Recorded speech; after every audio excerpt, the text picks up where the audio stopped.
We are back. Indiana Hoosiers Live 50. Brad, I feel like I've been literally talking all day. I'm fresh off an appearance on the Big Ten show live with Mark Rogers. That aired or was live about an hour ago. That'll be on our channel shortly. I was on College Football Express yesterday with Ryan Winters. That dropped at 7 p.m. So my content has been all over the place, Brad, but I'm excited to get a chance to talk to you about this game. First of all, did you enjoy the bye week? How you feeling? Enjoyed the bye week. It was nice to get a little, a refresh, kind of just watch the entire country play, not necessarily, be so locked in on Indiana, which is kind of nice and refreshing. Obviously, we miss the Hoosiers. I wish they played every week, but it is kind of nice just to watch football without having any real investment, and kind of just allowed me to lock in on my Dodgers. We're up 2-0 on the Phillies right now. That's huge. No, it's football season. We're not talking about baseball. But it's allowed me, to put my attention elsewhere and kind of see what's been going on on the national scene as master of the eye test. It's my duty to understand what's going on in the national scene. And it's your job to give us the scoop on what's going on with the Hoosiers, right? Oh, of course. The biggest news going on with the Hoosiers is D'Angelo Pons is back, and we're going to go. We have a little bit of smoke to get to before we go into obviously an Oregon preview, because 3:30 CBS College Game Day is going to be there. Talk about all those storylines heading into it. Getting that guy back, I feel like, is something we haven't talked enough about. I don't think we did enough of a job. We didn't even know going into last week that he was going to be out, or 2 weeks ago that he was going to be out. But I feel like we kind of glossed over it during the bye week extravaganza. The fact that we get him back is massive. So I guess there's your open-ended. Yeah, I don't think we gave the defense enough credit in the Iowa recap that they were able to get that job done without Pons. That's a guy that's able to take away half the field.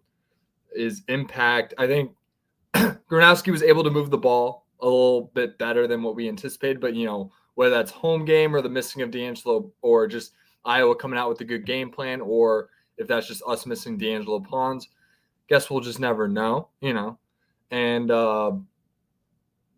yeah, but it'll be great to have him back, and a perfect time. I think it was great that they made the call. I think we wanted him healthy for Oregon. I think it's very important that he is, considering, just breaking down this team, a lot of weapons. I mean, they're very similar to us. So it's like, we need all hands on deck, right?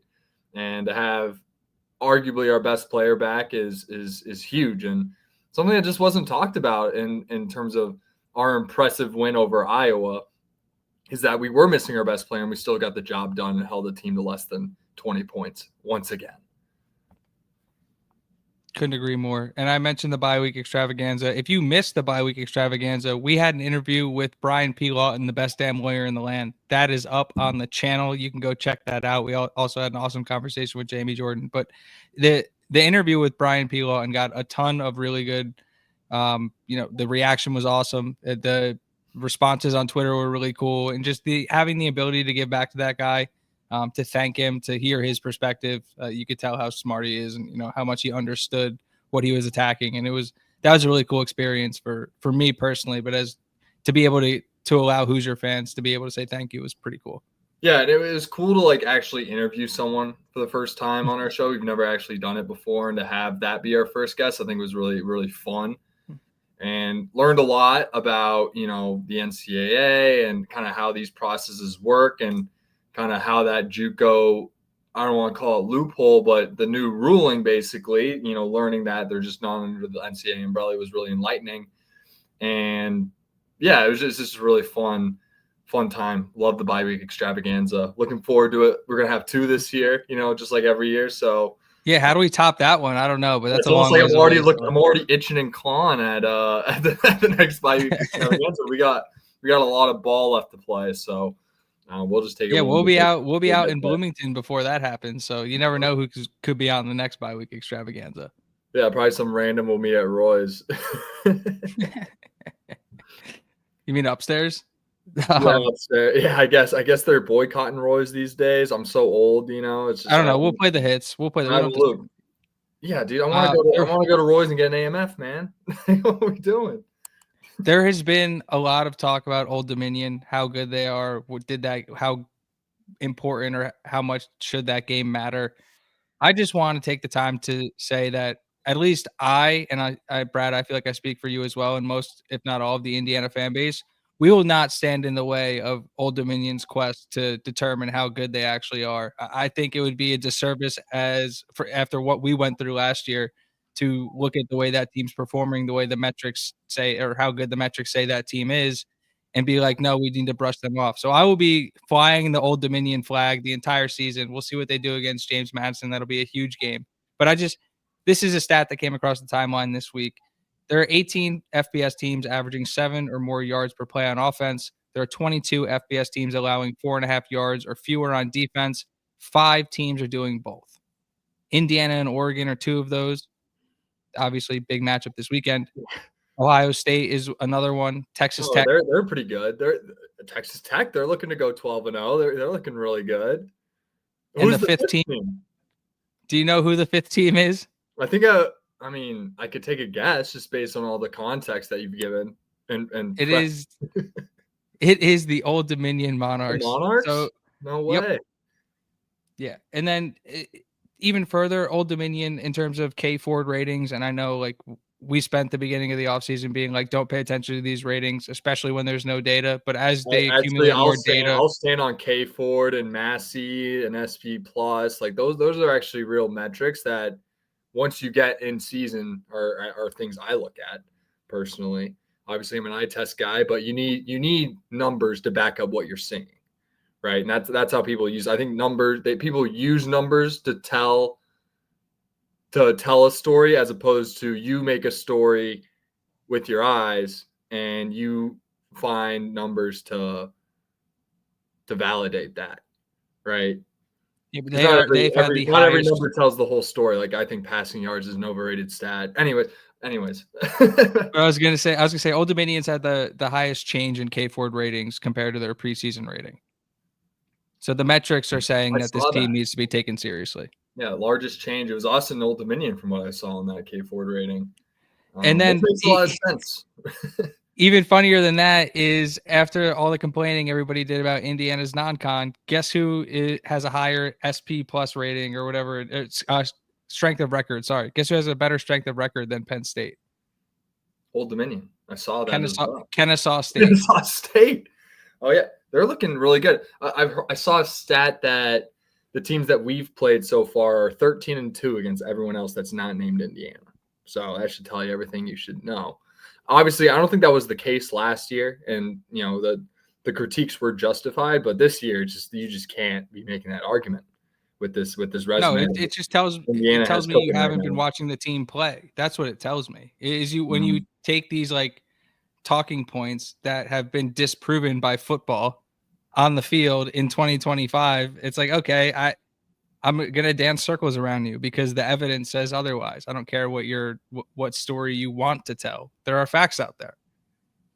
Yeah, and I'm gonna give myself some credit because this is why you pay me the big bucks, right? This is master of the eye test, and obviously I was watching like last year cut-ups of Old Dominion going into the game because that's what you have to do when you watch them going into a first game of the year, right? And watching Colton Joseph and knowing what those linebackers are capable of, I was saying legit Sun Belt contender. They're looking the part. They're going to continue as such, and they're gonna make the goddamn playoff this year if they just keep it. If they just win out, and that's exciting for them. That would be so cool if they're able to make it, and potentially, obviously, we got our eyes set on a potential bye. I think that's a realistic goal for this IU team to achieve, just based on what we've seen and how our schedule is kind of lining up and where our record should be at the end of the year. I think a bye, but it would be cool to have a little rematch with Old Dominion in the playoff at home. A little deja vu action for both parties. So that could be really fun, and we're obviously rooting for them because it's only going to bode well for Indiana's narrative, and that's what it is. Like that's the reality of the situation. It's all about narrative, And I do like that there is a certain criteria where you do pretty much have to win 10 games to make the playoff, based on what we saw last year. And I hope that just reigns true this year because it looks to be a logjam at 10-2 based on what we've seen so far. but we'll know more after, because we're going to be about halfway through the season after this week. So we'll know more about in terms of where these records are. If you have 2 losses, you're in a really tough spot. But, if you got 1 loss or no losses, you're in the driver's seat to go to the playoff. Oh, let's go. All right. We're going to change gears slightly right now. We have Ryan Winter joining the show briefly. Sorry to just throw you on immediately. Oh, no. Oh, no, it's all good. I'm ready. Stay ready. Ryan, you go live in 20 minutes, right? Yeah. All right, cool. So we'll make it quick. We'll keep it brief, but I'm pumped you were able to join. I'm actually super excited for the two of you, Brad and Brian, to have a Pac-12 conversation, because Brad is a tried and true Pac-12 guy. This is Brad right here. What is it? Goom? Yeah. It's the alias, but yeah, you can call me Brad, you can call me Goom, you can call me anything. So everyone is again named Brian? Brad. Yeah. Good to hear you, Brad. Good to meet you, Ryan. Cheers. Yeah. I grew up, obviously I'm an Indiana alum, so obviously the Hoosiers are number 1, but basically my introduction to sports was home games at the Rose Bowl, hometown of Pasadena. Dad was a UCLA alum, and cool. I was raised on UCLA football and basketball, and that was really just my introduction to just sports in general. I like that. Well, you'll appreciate this. I've stayed at the Westin in Pasadena. Beautiful, right there, right, right by the little kind of a preserve area. I think it's like a historical area. And then the last time I was there, I stayed on some sort of thing. I got it through the airlines. I was at the Ramada, out on the boulevard. Rough, man. It was like two different areas of Pasadena. Oh yeah, quit. Night and day over there, man. Night and day. Hey man, so West Coast, buddy. Let's do it. Yeah. Love it. My favorite, I was going to bring up this Pac-12 memory. I remember watching a ranked Oregon team come into the Rose Bowl and losing 16-0. A play that stuck out was, I think it was Masoli. You probably will remember better than me. Masoli kind of running out of the back of the end zone, tries to throw it out of there. Keem Ayers kind of just picks it out of the air, lands in the end zone for a touchdown. Do you remember that? Oh, it was, yeah. Oh, yeah. UCLA was kind of a trap. There was a lot of games down there that got really wild. And Penn State fell into one this last weekend, so cheers to them. Yeah, it's amazing that happened without the crowd these days. Ever since COVID, the crowd just has not been what it used to be. The crowd never recovered. Yeah, it's a really sad thing, at least for me, just growing up on that, because I just remember, 70, 80K basically every game, regardless of who. It could be Fresno State, and it's a packed house, and it's just crazy to. Well, and I think UCLA. We got to talk West Coast. That's just a trend, I think, across live sports. I think there's just been less and less. I mean, you see it across the board. They're across in major stadiums where there's still relevant football, they're still full. But a lot of people are choosing to watch it on the couch. Not me, man. I want to be at that game. Damn right. Best stadium in sports. The Rose Bowl is the Rose Bowl. I think the day of the actual Rose Bowl it is. But other than that, I don't know. I think I love the pageantry of the Rose Bowl. I love the history. I'm a history guy, but I think on January 1st, you're right. It's the best. But other than that, there's some. It's a little rough, and I just think that they just don't have a quality product there. So if you had top 10 team in there, maybe it'd be different. So let's talk about these Ducks, man. I missed the gym. Let's talk. Oh no, all right. I was gonna say let's talk about the Ducks. Ryan, are you gonna be in attendance this weekend?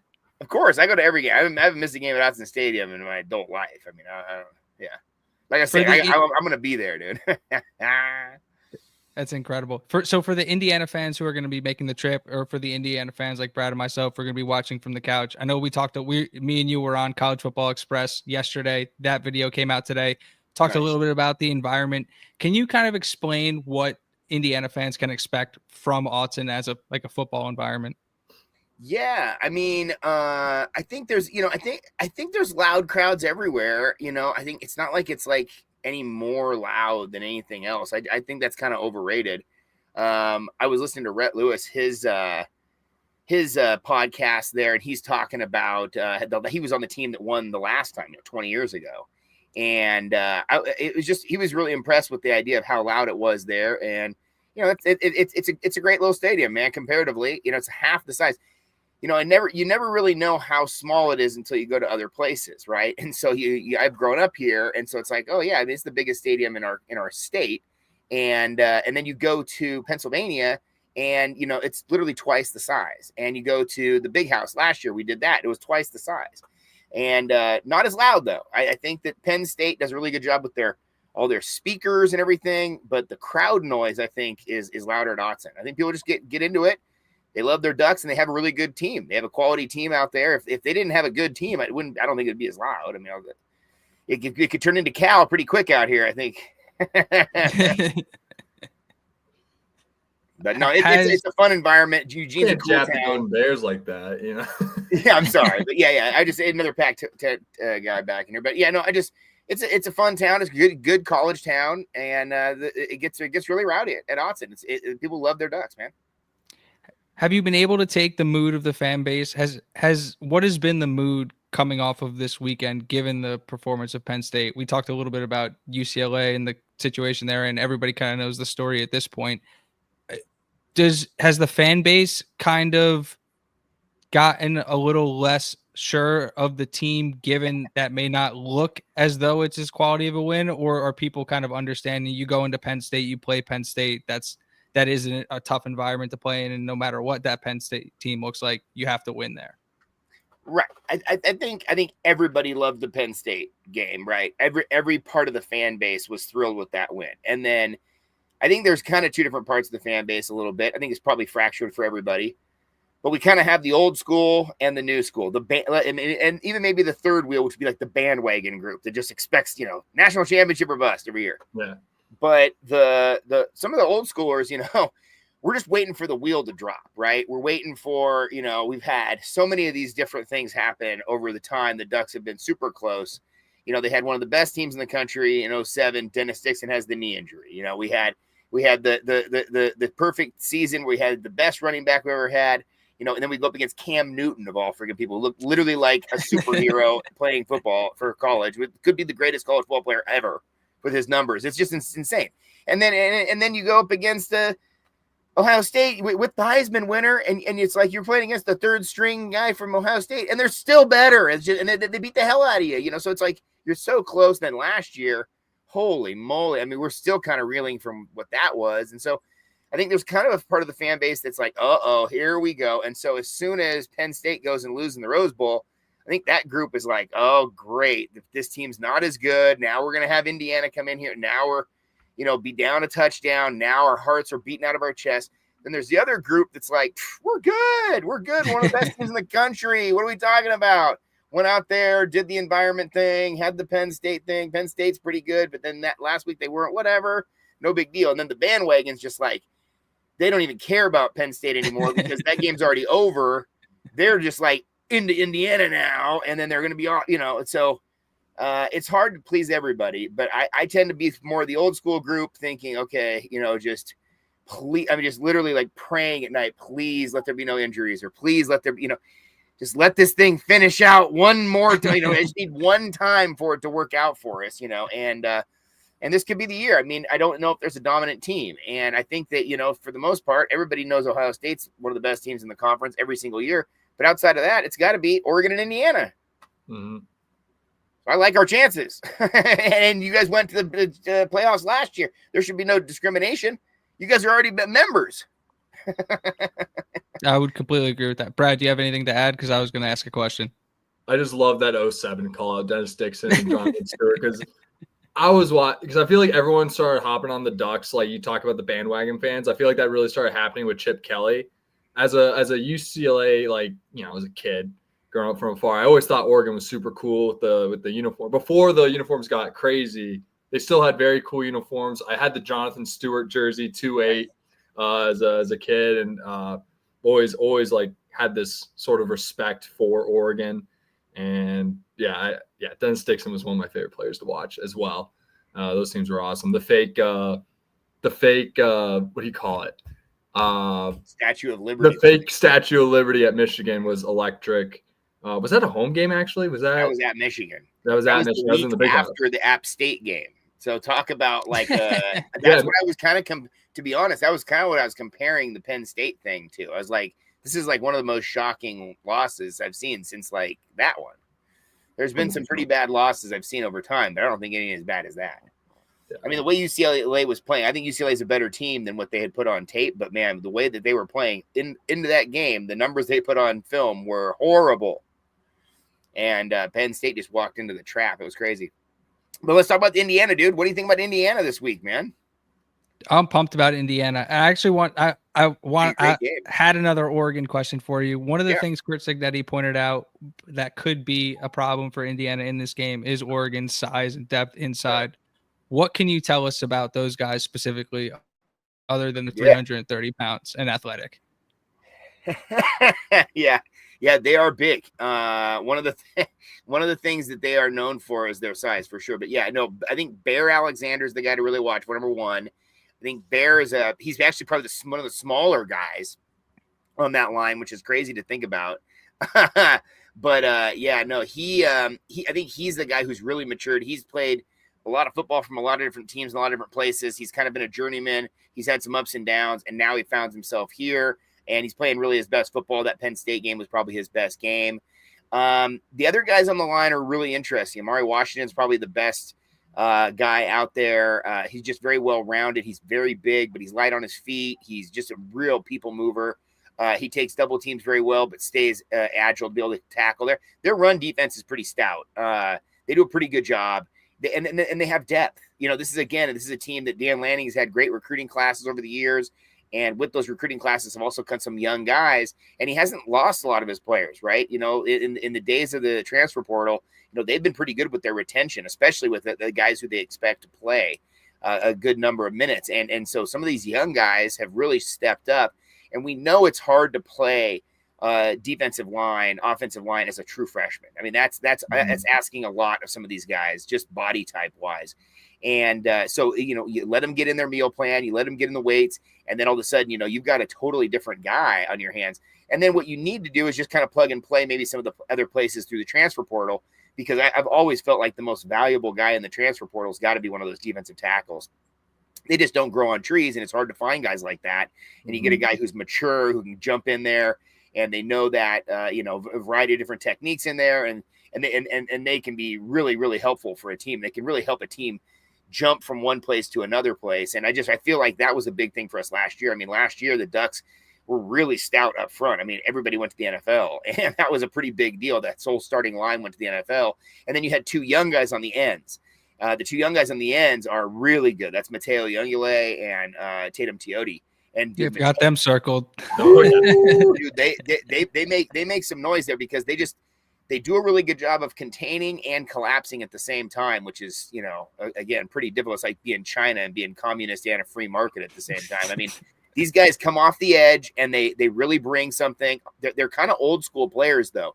They don't have a lot of the super, you know, Javon Curse era forward bend, really athletic, get to the corner, force the tackle to be really up the field. They kind of do it in a variety of ways. And then they got a variety of different moves. They're both Samoan guys.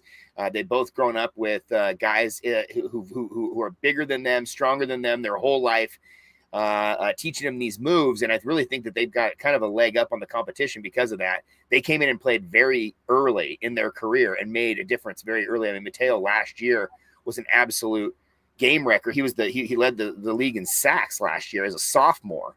So, I mean, these guys are big, and they put on some good weight, and sometimes these guys actually come in big and they need to lose weight. So, I mean, it's getting kind of wild now, the days of these freshmen getting better and better. But offensively, Oregon's best players are freshmen. Outside of Dante Moore, the DeCorian Moore, the number one wideout, I mean, is absolutely incredible. And then the little Thunder and Lightning that they have right now as the freshman tailbacks, those guys are actually like third and fourth on the depth chart, to be brutally honest, but they play like number 1 and 2.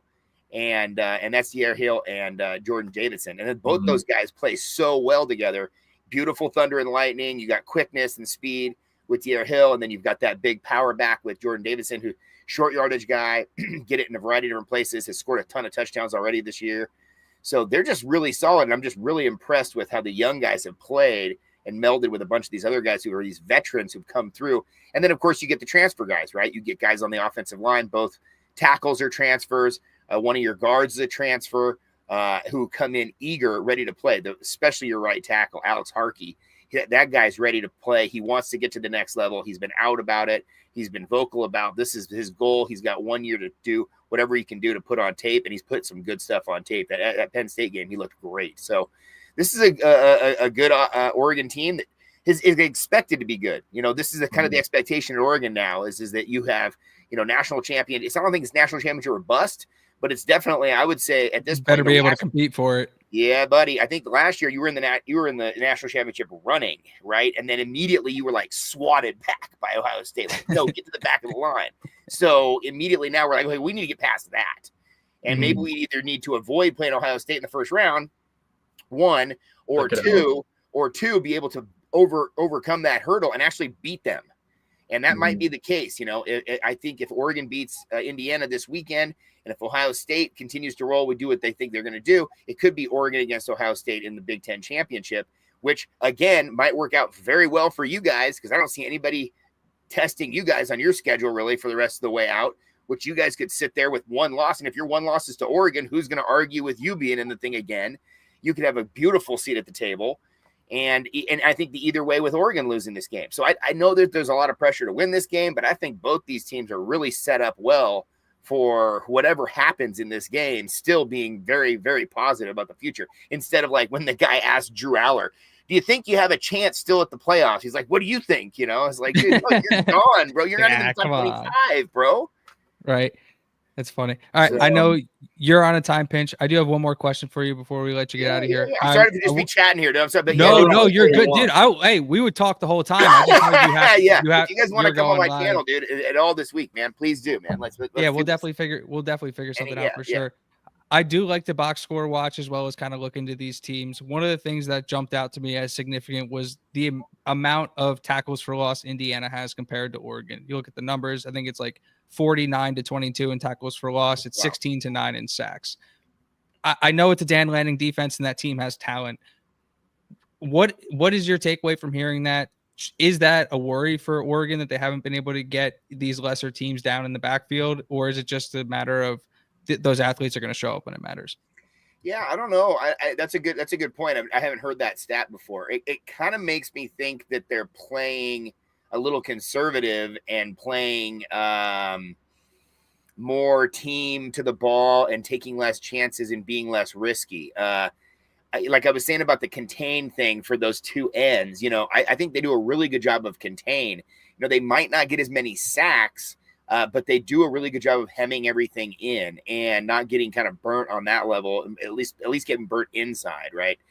So, that's a great point. I'll have to look into that a little bit more. I really think this is an athletic defense, and they just kind of depend on their athleticism a little bit, right? They know they can get there. Like, for example, one of the linebackers, Devin Jackson, might be one of the fastest guys on the whole team. I mean, the guy's an absolute burner. So it's like, do you need to really depend on your technique when you're that fast? I was a guy who was slow, right? So it's like, when I get into a thing, I tried to be with everybody else as well, but I had to be on my, ones and twos mentally because I couldn't miss a step, right? I had to be, one of those kind of guys. Some of these guys can get away with kind of just floating around and then just hitting the hole whenever they need to because they got that explosive speed. So I don't know. That's an interesting point. I don't know if they really attack as much as people think they do. They do like to bring pressure. They do like to bring blitzes. They do like to blitz from a variety of places. Dan Lanning's classic thing is he likes to rush with four, but he likes to bring that four in a variety of different ways, right? So it could be, any different combination of four you could imagine, which means sometimes they'll even drop the defensive end into coverage, right? And so I don't know. It's an interesting point. That's a good point. No, I really respect Indiana's defense. I think they're absolutely quick and they move around and they just throw themselves around. They're really versatile, and I think their offense is really good. I think they have some really, really good players on offense. They're going to make a game out of this. So I'm stoked, man. I'm going to be thrilled. We're pumped. We're very excited for the platform, for the opportunity, and for like the opportunity to play an opponent like Oregon on like primetime CBS, the pomp and circumstance. Like I was getting chills seeing all the ads and commercials during the Eagles Broncos game. So it's exciting stuff. Yeah, so I got to bounce, but both you guys, open invite, jump in my channel anytime you want. I got the live stream now for 2 hours. If you're done with this, you want to jump in. Otherwise than that, come see me later this week, man. Let's do this thing. Sounds like a plan. Have fun, y'all. Appreciate you, man. See you Appreciate Saturday, you, Ryan. All right. Enjoy. For Indiana fans looking for Oregon content, Ryan is phenomenal. Awesome dude. Yeah, he does a lot of good stuff. So you'll definitely see at least me appearing on his channel later in the week. And again, you can check out both of our appearances on College Football Express on their channel. What do you think, Brad? Talking a little Pac-12? I liked it a little bit. I loved his breakdown of the whole team because it really saves me some talking points, right? I think some of the things he highlighted, those ends, right? Mateo is definitely the guy to watch out for. League sack leader last year, clear first round talent in my eyes. Very obvious. The D line, O line, like I should have. I should have mentioned that. I think Oregon's O-line is the best in the country. They have those two really good tackles. They were able to supplant a lot of their missing talent with the portal by getting the best of the best, really, with that Nike money, and it's showing. And it's going to be exactly what he said. It's going to be a game, right? These are two teams that are very similar, equal in talent, and it's just, I think, we're going to preview, we're going to give game predictions, but like I was talking to you yesterday about this, like this game is a coin flip. Like we are in the show now. To go in there, I'm not going to go in there and just be like, yeah, we're going to fucking beat Oregon. Like we're going to do it. Like I don't know what's going to happen. I don't know. I don't think we're going to get blown out. I don't think we're going to blow out Oregon. I think it's going to be a hell of a game, and it really just depends on literally what happens that Saturday. It's going to be game of the year, Brad. That's why I titled this game of the year. Like who turns the ball over on that day? Who misses a third down throw here and there? Like it's just who gets to the quarterback. Just going to stack up on terms of who wins that day, and that's what you get when you're in a clash of titans. Two legit national title contending teams looking to potentially go to the Big Ten championship, and that's kind of what this game is. It's a Big Ten championship semifinal. Because IU went, 8-1 in the conference last year and wasn't able to make it. So, like, winning this game is precedent if they want to accomplish their goals of going to the Big Ten championship and playing in Indy. It's massive, absolutely massive. Let's speed run through the smoke, and then we'll get into the game preview. But I'm going to rapid fire a bunch of things at you. I just want like real quick thoughts on the things I say. All right. Two NIL collectives are just paying guys anyway. One of them confirmed in the SEC. Nobody's surprised. What are your thoughts? In terms of the, what do you mean? Like so non-school affiliated NIL collectives? So you know how Deloitte set up the clearinghouse where you have to like submit the deals and get them approved, and then once the deal's approved, then you can finally start paying guys. Well, there are at least two collectives out there that just says like F Deloitte and are paying people anyway. Oh, so they're cheating in the SEC again. They're doing the whole, money under the table, whatever. Cash in the McDonald's bags. They're doing the whole, suitcase, duffel bag of money on the front porch type deals. That's a Fred Taylor story. Love that story, by the way. Georgia left $250K on his doorstep, and he took the money and committed to Florida. What are they going to do about it? Yeah, report them. Yeah, exactly. That's so funny. Indiana gave a 2024 playoff ring to the team bus driver, and Notre Dame fans lost their minds. It was another part of the saga of Notre Dame fans crying and whining about anything Indiana football this season, like they have nothing better to do. It's sad at this point. I thought it was an awesome gesture by the team. Obviously, you want to reward people who work that hard and who are appreciated by the team, and so I was a huge fan of that. Yeah, you would think like a fan base like Notre Dame would just take it on the chin and like talking about how we didn't beat anyone all last year, and now it's looking like they're kind of in the same boat as us, where they're going to be a 10-2 team with their best win likely being like a USC, which is going to be very similar 11-1 to like our best win being Michigan last year, like a very similar type resume. And yeah, I would love to say I hope you guys make it, but you guys didn't have our back at the time, so it's hard for me to replicate that sentiment. It's a cold world out there. Yeah, it's a cold world out there in the region, right, Brad? Around, It's cold world in the region, right, Brad? Oh, it's so cold. It was so cold there. It was freezing in the region. That's a Sigs inside joke for anybody. Brian Haynes was all over Twitter last week during the bye week. It was awesome. My favorite quote was him quote tweeting the PFF grades for the defensive line. I think Indiana was 3rd in the country, and he was just like, "We need more. Get north." Brian Haynes really enjoyed. I think he won the bye week. I think Absolutely won the bye week. He had the most fun, from what I was saying. He's like, "Oh, I haven't looked on Twitter in like a month and a half. So I'm gonna go see what's going on. See what's good with this thing. Is this thing still on? Dust it off a little bit, fire off a couple bangers, go back to being the best defensive coordinator in the country. He has his own just chair like Sid does, It's like a mini Sig. I like to think he's like an on-the-go tweeter. You know what I mean? Yeah. Like he's like watching film or he's doing something. Like I don't think he's got like a chair like Sig. I don't think he's at that point yet. Yeah. I feel like you got to hit like a later stage of life to have a chair. Yeah, I hear you. Indiana's punt block was broken down by Urban Meyer and I believe Jerry DiNardo on Big Ten Network. That was awesome. It was an awesome breakdown. As bad of a guy as Urban Meyer is, he's an awesome football coach and really fun to listen to break down the game. He makes it really easy to understand. I watched those videos. I feel like he's phenomenal. He's so good. So good. I hate Urban Meyer. Coming off of that, like I just have t-shirt ideas for days. Like I'm just throwing these out there for free, like Adidas, Home Field, Indiana NIL Club, like Hoosiers Connect. Like take these ideas. They're free. Hunt for the punt. D'Lo, Clay Connor, Bones Jones, and Grant Kane in a safari vehicle just searching for punters. Like that's a banger t-shirt. I don't have the license to be able to go figure that one out.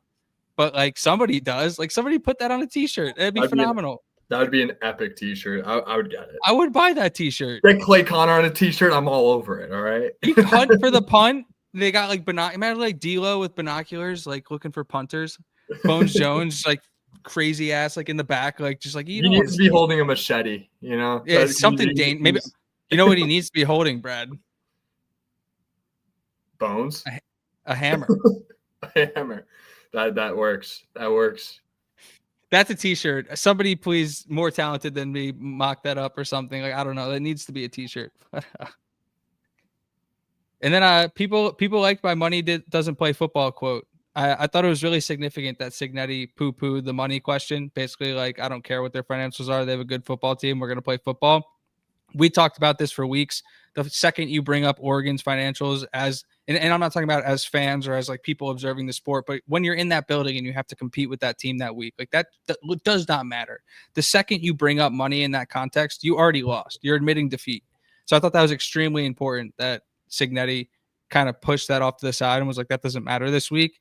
But money doesn't play. We saw Gundy fall for the trap. We saw David Braun fall for the trap. It did not work out for them at all.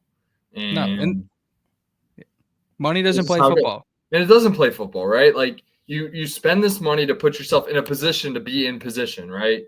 Coaching is going to take coaching and players and culture are going to take you to that next level, right? That's why Ohio State won last year. It wasn't just because they had the 40 million.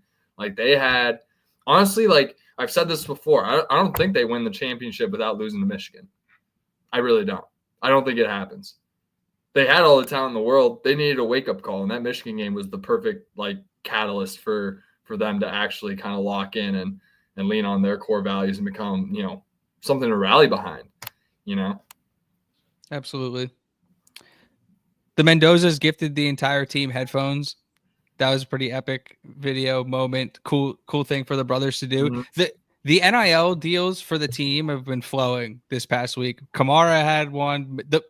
Fernando had like 4 or 5 he posted. Like Alberto had a T-Mobile one too. Like the boys are cashing in as they should. And that's just like another reason why you want to be associated with Indiana University is like you do the things that you're coached up to do and the opportunities are going to be there. So really cool to see the guys getting after it last week and having the opportunity to both like sign deals for themselves, but also give back to their teammates. Love it. Yeah, no, I love the whole team getting headphones is just a sick move by Fernando. And Alberto. Heisman Doza, everyone just loving QB1 and the brothers and showing them their love. And yeah. The band of brothers, baby. Just a band of brothers. He's corny, but we love him. Speaking of corny, the Oregon fans don't know a single thing about their mascot. I ruffled a lot of feathers, pun intended, talking about how Oregon borrowed their mascot and copied their mascot from Disney. That's the note I have. I know you have given me a bunch of good nuggets about the Oregon Duck. I definitely don't want to incite a fight or like tell anybody to throw hands or anything like that. But like by far the funniest clip of the Duck is him fighting the Houston Cougar. 100%. And not even close. Hoosier the Bison. Bison can run up to 40 miles an hour. So Hoosier Review had an excellent breakdown of the mascots, like who would win in a fight, basically, or mascot analysis, and Hoosier the Bison by a landslide.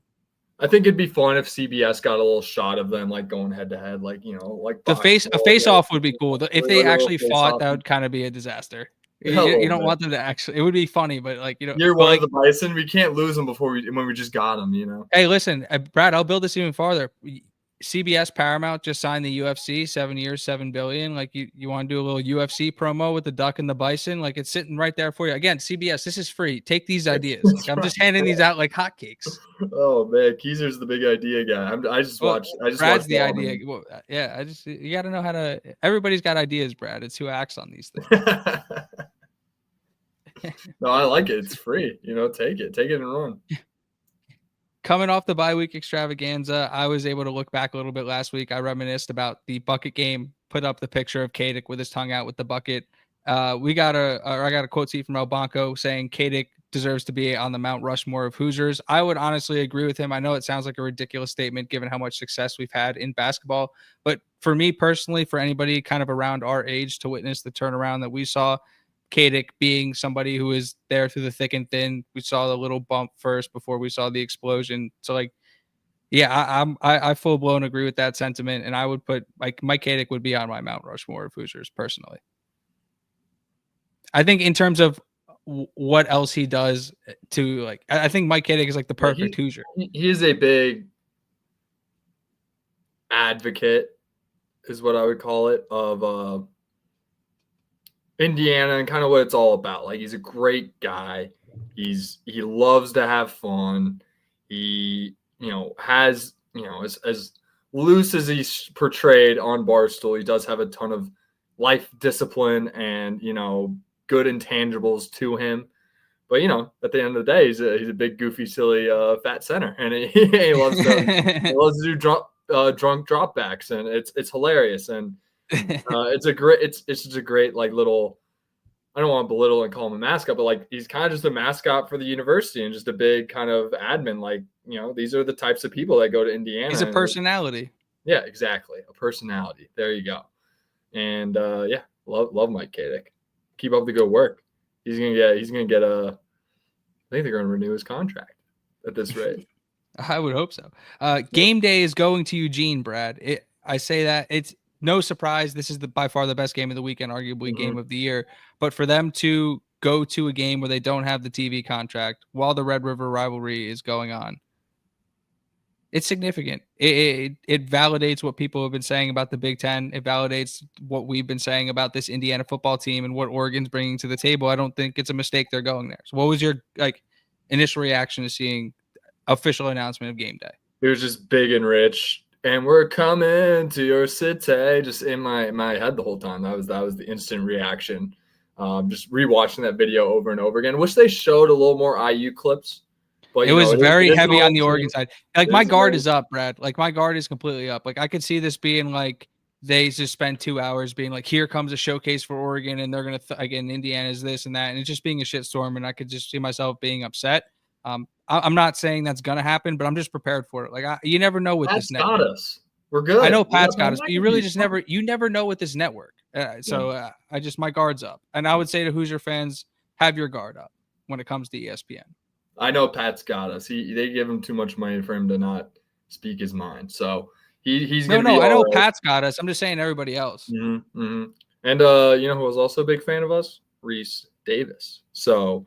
We got some insider agents in there, and I'm excited to watch it. And it's gonna be dark. It's a West Coast game day, so it's gonna come out dark. And I've always loved that. And I haven't really caught too much game day this year, but I'm gonna make obviously with IU being a part of it, gonna go out of my way to watch it. Yeah, I would echo that sentiment as well. I don't really want to get into it because I thought the whole conversation kind of went south and in poor taste. The Duck on Heps Rock resurfaced this week, and I I posted the blog I wrote when it initially happened last year. It's something in poor taste. It was college kids doing something dumb. They very clearly didn't understand what that memorial meant. It was obvious after they deleted the Instagram post. You have, some bad actors on Twitter, some people who take the jokes too far, like try and be offensive or see that it hurts people and double down on it. It is whatever. A majority of the Oregon fans have been overwhelmingly respectful. And so like I say that just to say I think it's time to put that one aside and move past it. So I'm done interacting with that one. Yeah, let's put it to bed. Yeah. I'll end it here. The growing sentiment that somebody's going to come and get Kurt Signetti, like it's going to get louder. Why are we still talking about this? That's what I'm saying. It's not happening. It's literally not happening. The guy is the conversation's over, and that's the last time I'll entertain that one too. Like he's not leaving. Even the most pessimistic IU fans that I know have that sentiment that Sig is not leaving. Like it just doesn't make any sense. He's 65. It took. I think who said this on our show? It was Jamie, right? He was like, they took the Godfather offer just to get him to leave James Madison. Like, what's it going to take to get him to leave Indiana? Like, he just moved there. Like, that's not a guy that wants to move all the time. Like, he's not Lane Kiffin. It's a guy who's had one chair for 30 years. You think he wants to move? You're out of your goddamn mind. Even if you had the $160 million it's going to cost to get him, plus 160 plus mil, even if you have it, probably going to say no. Because we're the rising superpower of college football. Why would he leave? Obviously, coaches say those things all the time and leave the next day. We hear it all the time, but that's a guy that does not beat around the bush. And when he says something, he means it. So, I don't think he ever publicly said he wasn't leaving James Madison at that time. So, yeah, full confidence that he's going to stick around. 100%. I only brought it up because of the noise coming out of Penn State and from their fans, and just look at. I saw an Auburn edit on the timeline this past. Like it's going to get comical, but it's no. I echo everything you said. So let's move on. Let's preview Oregon. In your dreams, in your dreams.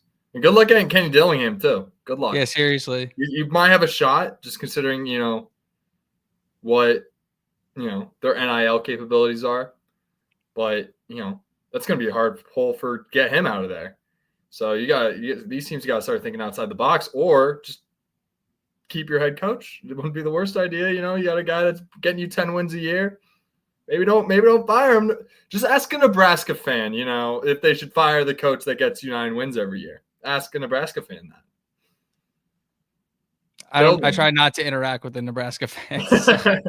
Well, I always like to say thank you to Nebraska. So obviously, I mean, we're going to sell out 8 straight home games at this point, or 8 straight Big Ten games. So thank you, Nebraska. This wouldn't have happened without them. No. We've never gotten game day. I saw somewhere where we've been a part of game day for the last 13 games.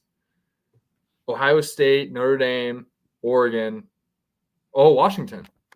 Huh. They were at game day for Ohio State, huh? That's the one I was missing. I was thinking about primetime Hoosiers, baby. Mm-hmm. People want to watch the Indiana Hoosiers. Crazy. That's a nuts stat. Who would have told 2 years ago after the Akron game? You told me that.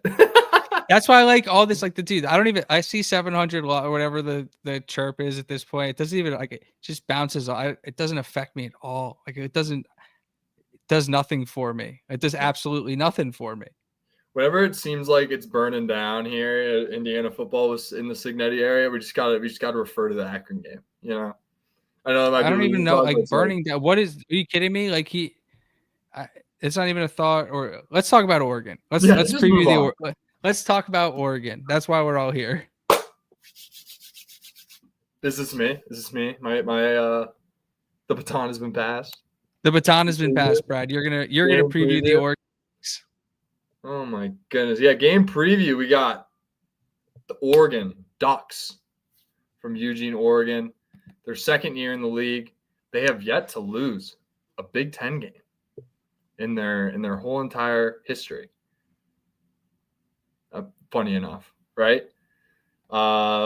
Oregon, known as a modern power, always have the looming history over their head of 0 national titles, and there's a reason for that. You know, this team was a dead program for the majority of their existence. 0 Rose Bowl wins throughout their entire, basically, you know, just here and there conference title. And like, I think they won a Rose Bowl in 1916 or something like that.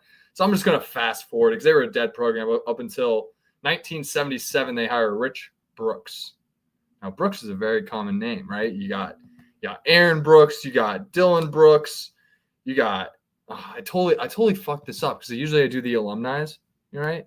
Oregon. You know, what do you think of when you think of Oregon alumni? You want to go back and forth on this? Well, I mean, we could do football players all day, but do you want to do like actual like Oregon alumni, like who went to the school? You know, they got Phil Knight, they got John Madden, which is pretty crazy. You would think they would have like tried to hire him at some point. You know, Phil Didn't Knight, Leonardo DiCaprio go there? Or am I making that up? You might be making that up. Ty Burrell from Modern Family, Caitlin Olsen from Always Sunny, your boy Chael Sonnen from the UFC. Yeah, Chael Sonnen. Yeah, the gangster. Chael Sonnen. The bad guy. The bad undefeated. Boy. Yeah. He's never lost, Brad. You know that? Yeah. Eugene, Oregon, Tracktown, USA. It's where they hold the Olympic trials every year. Or not every year, whenever they have the Olympic trials. It's hosted for track. It's always at Eugene, Oregon.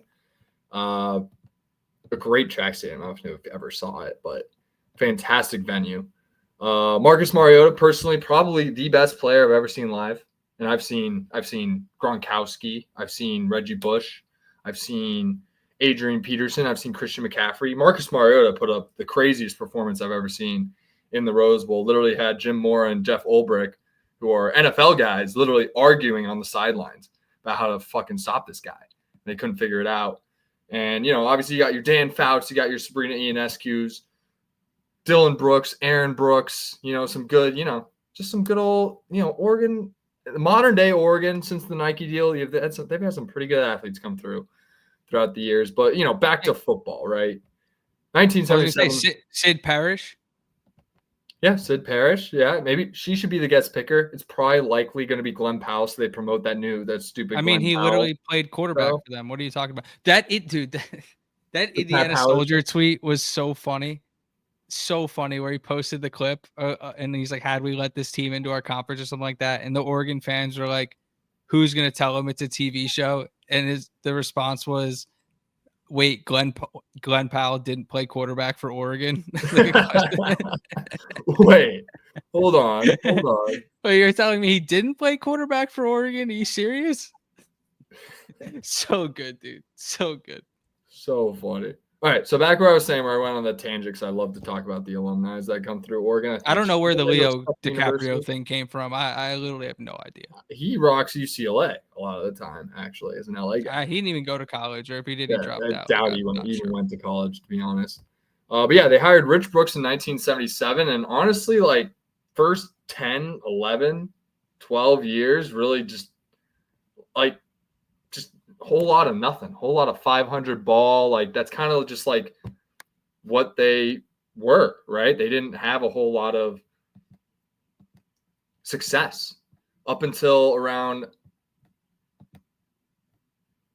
1989. Rich Brooks hires an offensive coordinator by the name of Mike Bellotti. They go to their first bowl game that year. Their first bowl game in, God, freaking 26 years. Go to the first bowl game. They win the Independence Bowl after going 8-4. Kind of rounds out. You know, they go through a little spiel, and Rich Brooks is his last 6 years. They go to 4 bowl games. Only won the 1 Independence Bowl though, and he ends up getting the Rams job. Crazy enough, he got the Rams job. That's I saw him. He parlayed Oregon into the Rams job. You got the Rams job, NFL. That's pretty impressive. Yeah. So naturally, they hire Mike Bellotti to become the new head coach in 1995, and that is really the catalyst of what we know Oregon football to be in 1995. They, in his time there, between 1995 and 2008, they go to, I'm counting live, 12 bowl games in 14 years. They win a Vegas Bowl, Sun Bowl, Holiday Bowl, Fiesta Bowl, another Sun Bowl, another Holiday Bowl. it's just a great run for those guys, including that 07 team that Ryan alluded to, right? The Dennis Dixons, the Jonathan Stewarts. That's when they were starting to get really cool. Like, they weren't getting crazy with their uniforms. They were mixing and matching, right? So they go like yellow, green pants, green helmet. They'd go, they go black, but it was always like the same like style, right? But it was just different colors. They just mix up the colors, right? And that was during that era. And during that Mike Bellotti era, around 07, very similar to the Rich Brooks Mike Bellotti. Mike Bellotti hires an offensive coordinator from New Hampshire by the name of Chip Kelly. Kind of a big name in the sport these days. He ends up, getting them to 2 bowl wins in Mike Bellotti's last 2 years, and he retires, becomes the AD, and naturally, as his first move as AD, hires Chip Kelly to become the head coach, and that was the real launching pad for Oregon to become not just a solid competitive football program, but a national contender, right? And that's when they made that leap, was that Mike Bellotti to Chip Kelly passing of the torch. And in 4 years, Chip Kelly never missed a New Year's Six Bowl. He went to a Rose Bowl, a BCS national title game, another Rose Bowl, and a Fiesta Bowl in his 4 years there. An unbelievable run, and obviously he ends up leaving, taking the Eagles job, right? Is that what happened? Yep. Yeah, and then destroyed their team from the inside and got because all he would do is like Josh Huff was really good for me at Oregon. I'm gonna trade all our guys to go get Josh Huff. Well, he walked in there and he told their 2 best offensive players that they sucked basically, and they needed to change the way they were doing things when they had dominated the league a certain way for years. So you shouldn't tell Shady McCoy how to run the ball is probably his or mess with Deshaun Jackson when the dude's just running past people every week. I don't know. And then then they move on to Mark Helfrich, and he holds on to it for a little bit, still with the Chip Kelly guys, first year. Second year goes to that National Football Playoff, the first ever college football playoff with Marcus Mariota. Having Marcus Mariota covers a lot of holes, right? when you have Marcus Mariota, a lot of your coaching flaws are disguised, right? Because you have this generational dual threat quarterback that can throw the ball 50 yards, but also run the ball for 50 yards at a given moment.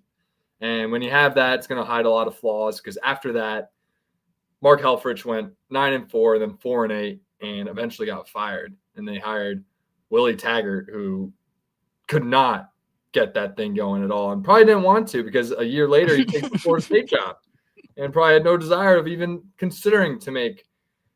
It wasn't great there either. Once again, right? So they had their little blip in the road. They hire Mario Cristobal, a great hire, by the way, after you see what they're doing at Miami. And he brings them back, right? Goes to that Rose Bowl in year 2, 12-2. They win it, right? And then, they have the COVID year. Things get weird, and they have the 10-4 year in 2021. And then Miami comes a-calling. And when you're Mario Cristobal and you played on those U teams and Miami comes a-calling, as tough as it is, we talk about the Oregon job and how, that's probably the best job in the sport, right? And to leave, that was pre-NIL though, right? So he leaves and takes that Miami job. Good for him. Go coach your alma mater. He's doing a fantastic job. Go bring your alma mater back, because they need it, right? And, obviously as a Cuban American from that area, he wants to bring him back, right? And it honestly opens the door for Oregon to make probably one of the best hires in potentially the history of the sport, because this guy is still 39 years old in year 4. His name's Dan Lanning. He's the defensive coordinator at Georgia at the time, and he is one of the most young, promising coaches in the sport. There's a chance he's going to be at Oregon for the next 30 years. And that's just a scary thought, right? He's a hell of a coach. They're going to have that Nike money. They're always going to have a good defense with Dan Lanning. And yeah, he's just taking him to another level. Holiday Bowl year 1, Fiesta Bowl year 2, and then they lose in the Rose Bowl year 3, where they were looking like the best team in the country. They were the only undefeated team going into the playoff last year. And if people are quick to forget when you lose by 4 touchdowns in the Rose Bowl, and how good they were last year.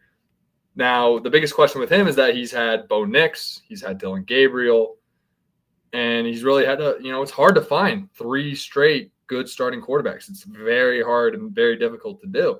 Just look at Texas right now. They're not, it's difficult, to get that. It's hard to get 2 in a row. So, going into 2025, Oregon has very high expectations, ranked top 10. They've, kept it afloat. They got wins over Northwestern, Oklahoma State. Not the most impressive wins, but they're getting the job done and they're making it look really pretty. And then they go on the road and get that Penn State dub that we've all been talking about. And as bad of a loss as that was at UCLA, I think Ryan hit around the head. UCLA can be a trap at times. They always have talent. I don't think it said that game, watching it, said more about UCLA figuring it the fuck out as opposed to it was like a bad coaching job from James Franklin or like Penn State's bad or anything like that. That's what it spoke to me. It was more so like UCLA always has a good athlete and they always have talent. They just had to get their shit together and they did. They give Jerry Neuheisel the keys, give him the call sheet, get it done. I don't think that knocks down Penn State's. They should be unranked, but I don't think it knocks down what I think of Penn State. I still think they're a top 25 team. They are a team that can beat anyone on a given day. That's just what they are. And yeah, and that kind of just brings us to, and then they went to the bye, just like Indiana. And that brings us to October 11th, 2025 on CBS at 2:30 Central, 3:30 Eastern, 12:30 Pacific time. That's important because that's where the game is being played, right? And it's an Autzen Stadium in Eugene, Oregon. And all time, Oregon is 2-1 against the Indiana Hoosiers. However, Indiana has won the last matchup. And I'm sure everyone's seen this clip over the past couple weeks or so. But Indiana is the last Big Ten team to win in Autzen Stadium. I believe it was Crimson Cast, either their channel or somebody on YouTube. It's on their Twitter account, posted the entire game. So you can go watch the game. Hell yeah. Kickoff return. Fun one. Against Mike Bellotti. Mind you, that 04 Oregon team went 5-6 that year. So, take it for what you will. But they have won in that stadium before, and I think it's also important. Like, it's not Mendoza's first time playing either. What are your biggest takeaways from Oregon as a team? Because I have a bunch written down. Say that again. I said, what were your biggest takeaways from this Oregon team? Like, taking a look at them. I've said a lot already in terms of what I think they are. Best O-line in the country. I think it's great that we got to look at Iowa before that, not just for the road environment, also just seeing what that O-line looks like for our D-line. They did a hell of a job, right? Like, our talent on the D-line could be the best they see all year.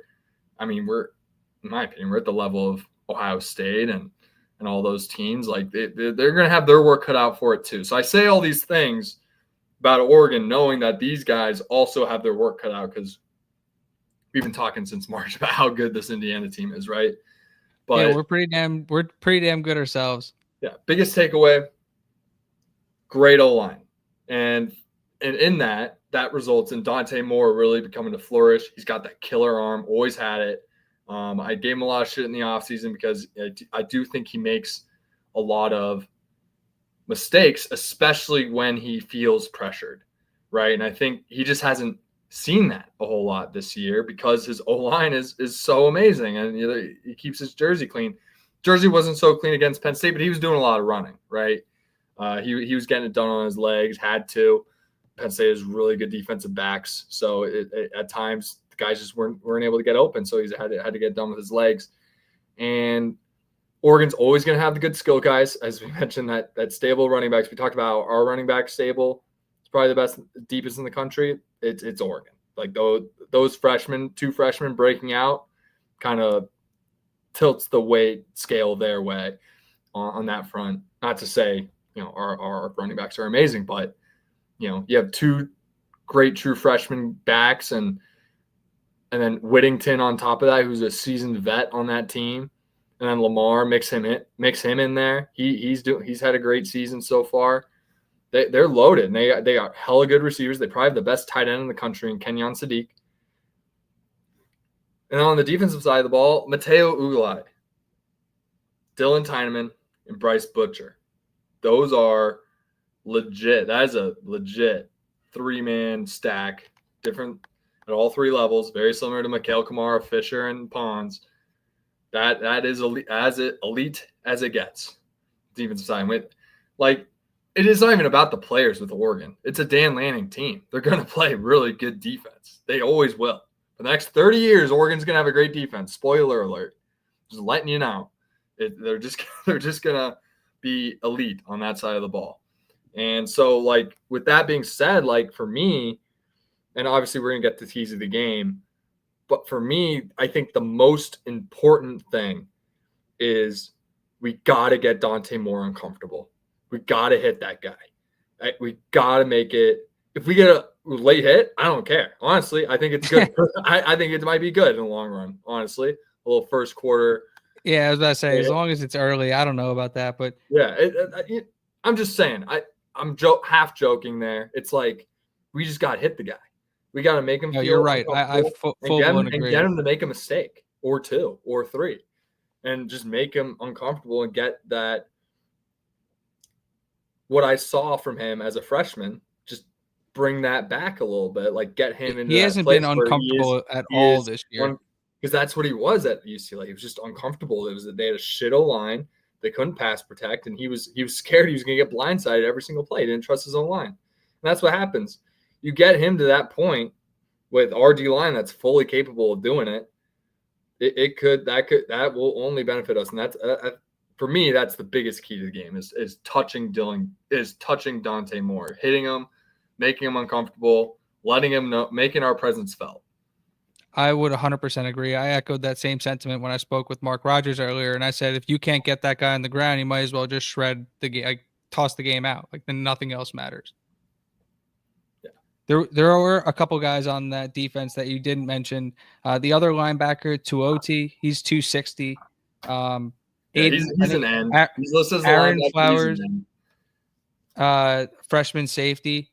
But all those guys, dude, all those dudes are athletes.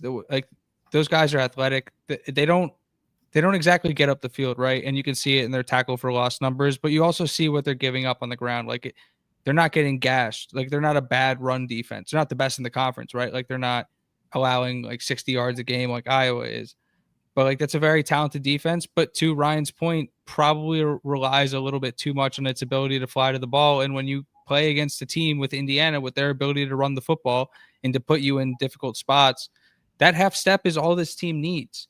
But I think their secondary and the athleticism in the secondary is definitely something to keep an eye on. And my biggest point is the other key. And if you want to jump into keys to success, we can jump into that.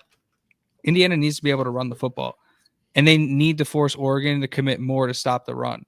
They need to grab one-on-one matchups on the outside and let Surratt and Cooper and EJ go try and win one-on-ones. Because with the way those guys fly around in the secondary, it's hard to move the ball against that team in the air. And if you allow them to rush the passer with 4 guys and get home, they're just going to sit in zones all day and beat you with speed. Yeah, it's going to be a long day. I will say on the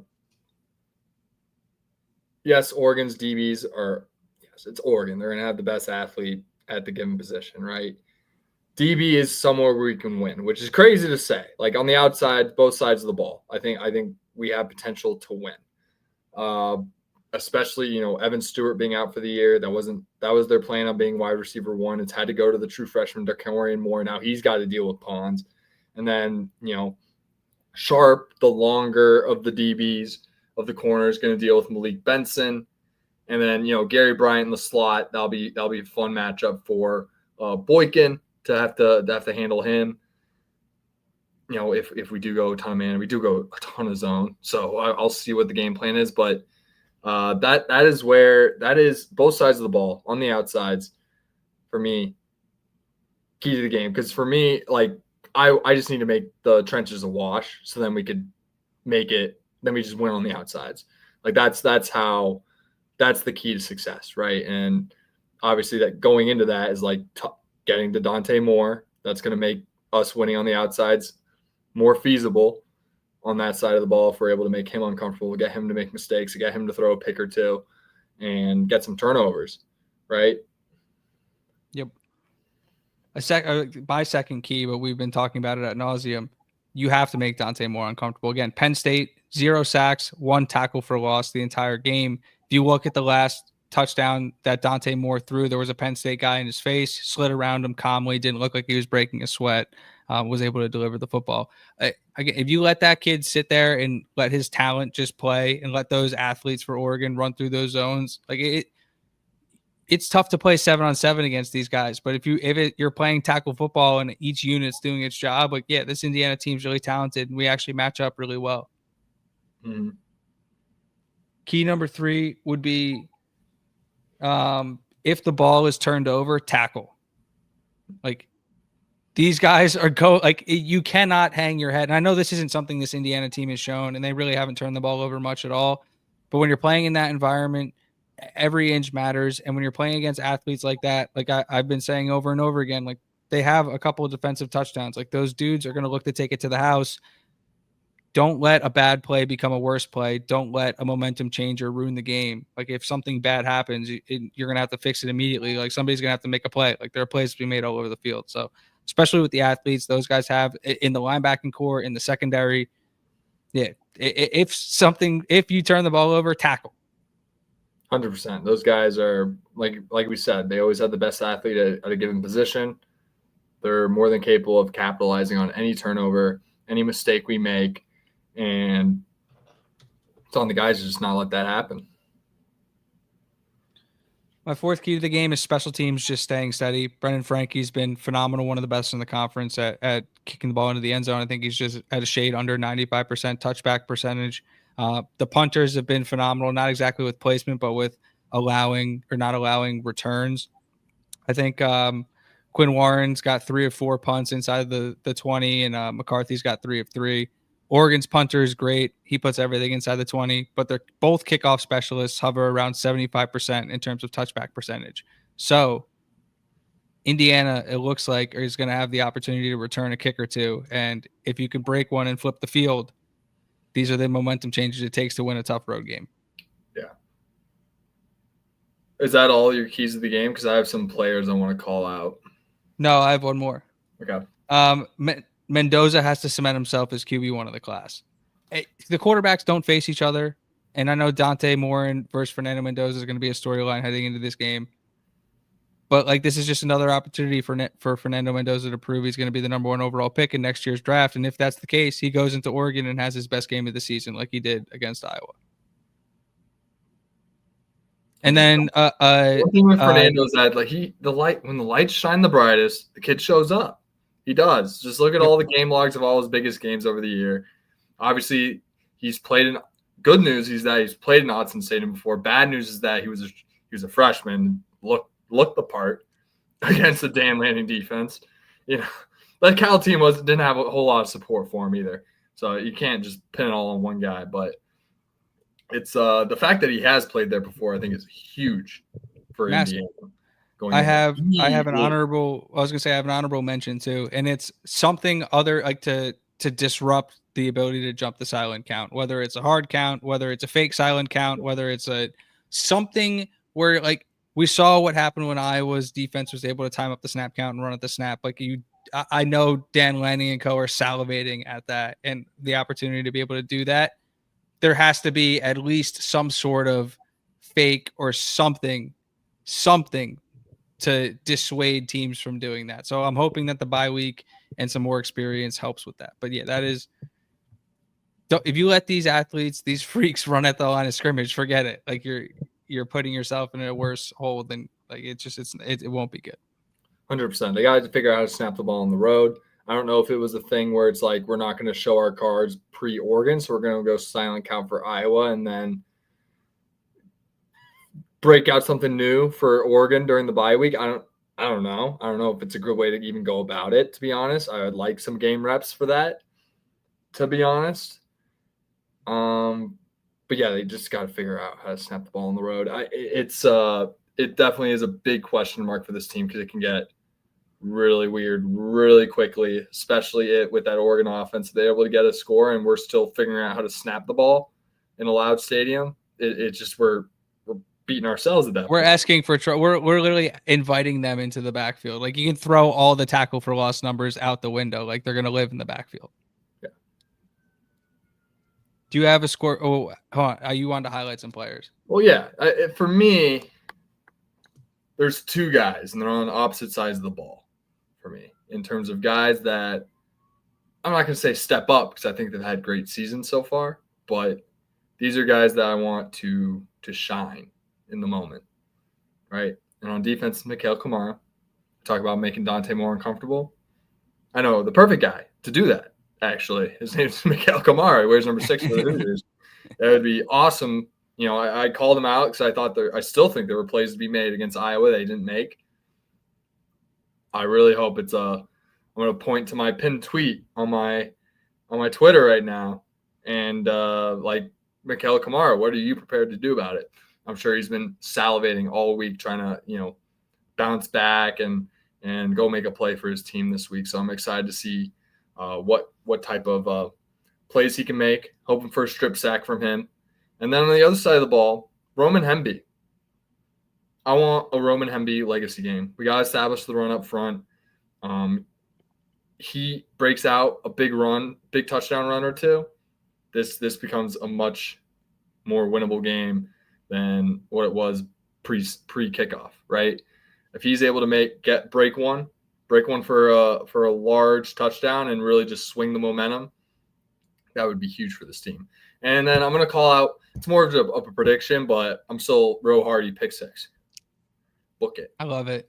And they're going to need a defensive touchdown, a big return, a return touchdown, a big run. Like, they're going to need some explosive plays, and who else but Roe Hardy to make a big play? I love it. Big games, like, it's these big chunk plays that are going to make the difference. And, this game could be a fucking slugfest 17-13, but it could also be like Alabama Clemson, Deshaun Watson versus Tua back in the day, where it goes 45-42. Like, it could be, and it's like, holy shit, these are the two best teams in the country. Regardless, I think both defenses are too. I actually really like the under in this game. I think it's going to be a very, like, because the I'm Oregon, just saying, like, this game is just two juggernauts going after it. So, like, anything's on the table for me. And I've just had a really, because I know you're trying to get a score prediction out of me. No, I was actually going to. I was going to say that I feel like the Oregon fans think when push comes to shove that they're going to be able to play that classic style of Big Ten football where they lean on you with both lines and they use their physicality to win football games. And I just think that is the exact game Indiana wants to play. Mm-hmm. And I would caution, not that caution is the wrong word, but it's like Indiana matches really well for a fight, like a slugfest and like a battle in the trenches. And I just think that if you look at where Oregon's biggest strength is, it's with their ability to recruit guys on the outside and difference makers. And I would look for them to try and exploit the problems Indiana's had in their secondary versus trying to dominate the line of scrimmage. Like, I actually think the opposite of Indiana probably is going to want to shorten this game, and Oregon's going to want to have it be high scoring. Mm-hmm. And that could work against them. Like you said, anything's on the table in this game. Yeah, I'm pumped. This is game of dude. I titled this game of the year, Brad. Like, I really think this is going to be the best football game of the year. Like, this is 2 of the 3 best teams in the country. You can fit Ohio State in wherever you want, but like, if Indiana goes in there and wins this football game, and I think they're going to go in there and win this football game, that is by far the best win in the country this year. It's indisputable. The opportunity that this team has and finds themselves in is astronomical. It's exciting. Yeah, it's especially, I mean, it's going to be hard to jump Miami and Ohio State just the way they've looked, that Ohio State defensive unit, and then just Miami overall, kind of their impressive wins, kind of sweeping those Florida schools. Very impressive resume on their end. I still think the winner of this game should be number 1, just based on resume and, because Oregon beating Indiana would probably be the best win in the country right now for any of those, current top 8 teams. So, Yeah, I'm trying to think. Like, well, Alabama beat Georgia, so that's like you. Then like the SEC fans would probably argue that one. You know what I who's mean? ranked higher right now, Indiana or Georgia? So it's No, like, no, I'm with you. That's what I'm saying. Like I'm just trying to think of who else could even be in the conversation or who's in the top 8. I don't even. yeah, and No, I'm Bama with you. lost to Florida State, so like their resume just isn't as strong. It just can't be. No, I'm with you. I'm with you. All right, score prediction. Can you go first? Yeah, I was back and forth. I was in between two scores yesterday when I was on College Football Express. I settled 24-21 Hoosiers. I like this football team, man. I think we have the better quarterback. I like our ability to run the football. I don't think Oregon is as good against the run. I think those defensive numbers would scare me a lot. The fact that they don't get in the backfield, the fact they don't like create negative plays at a high level. You let this Indiana team stay on schedule and stay on script, and they're just going to go doot, doot, doot, doot, doot, right down the field. Like the biggest thing that stuck out to me when I looked at the Iowa matchup was the fact that Indiana's explosive play rate was like 8%. Like it wasn't great.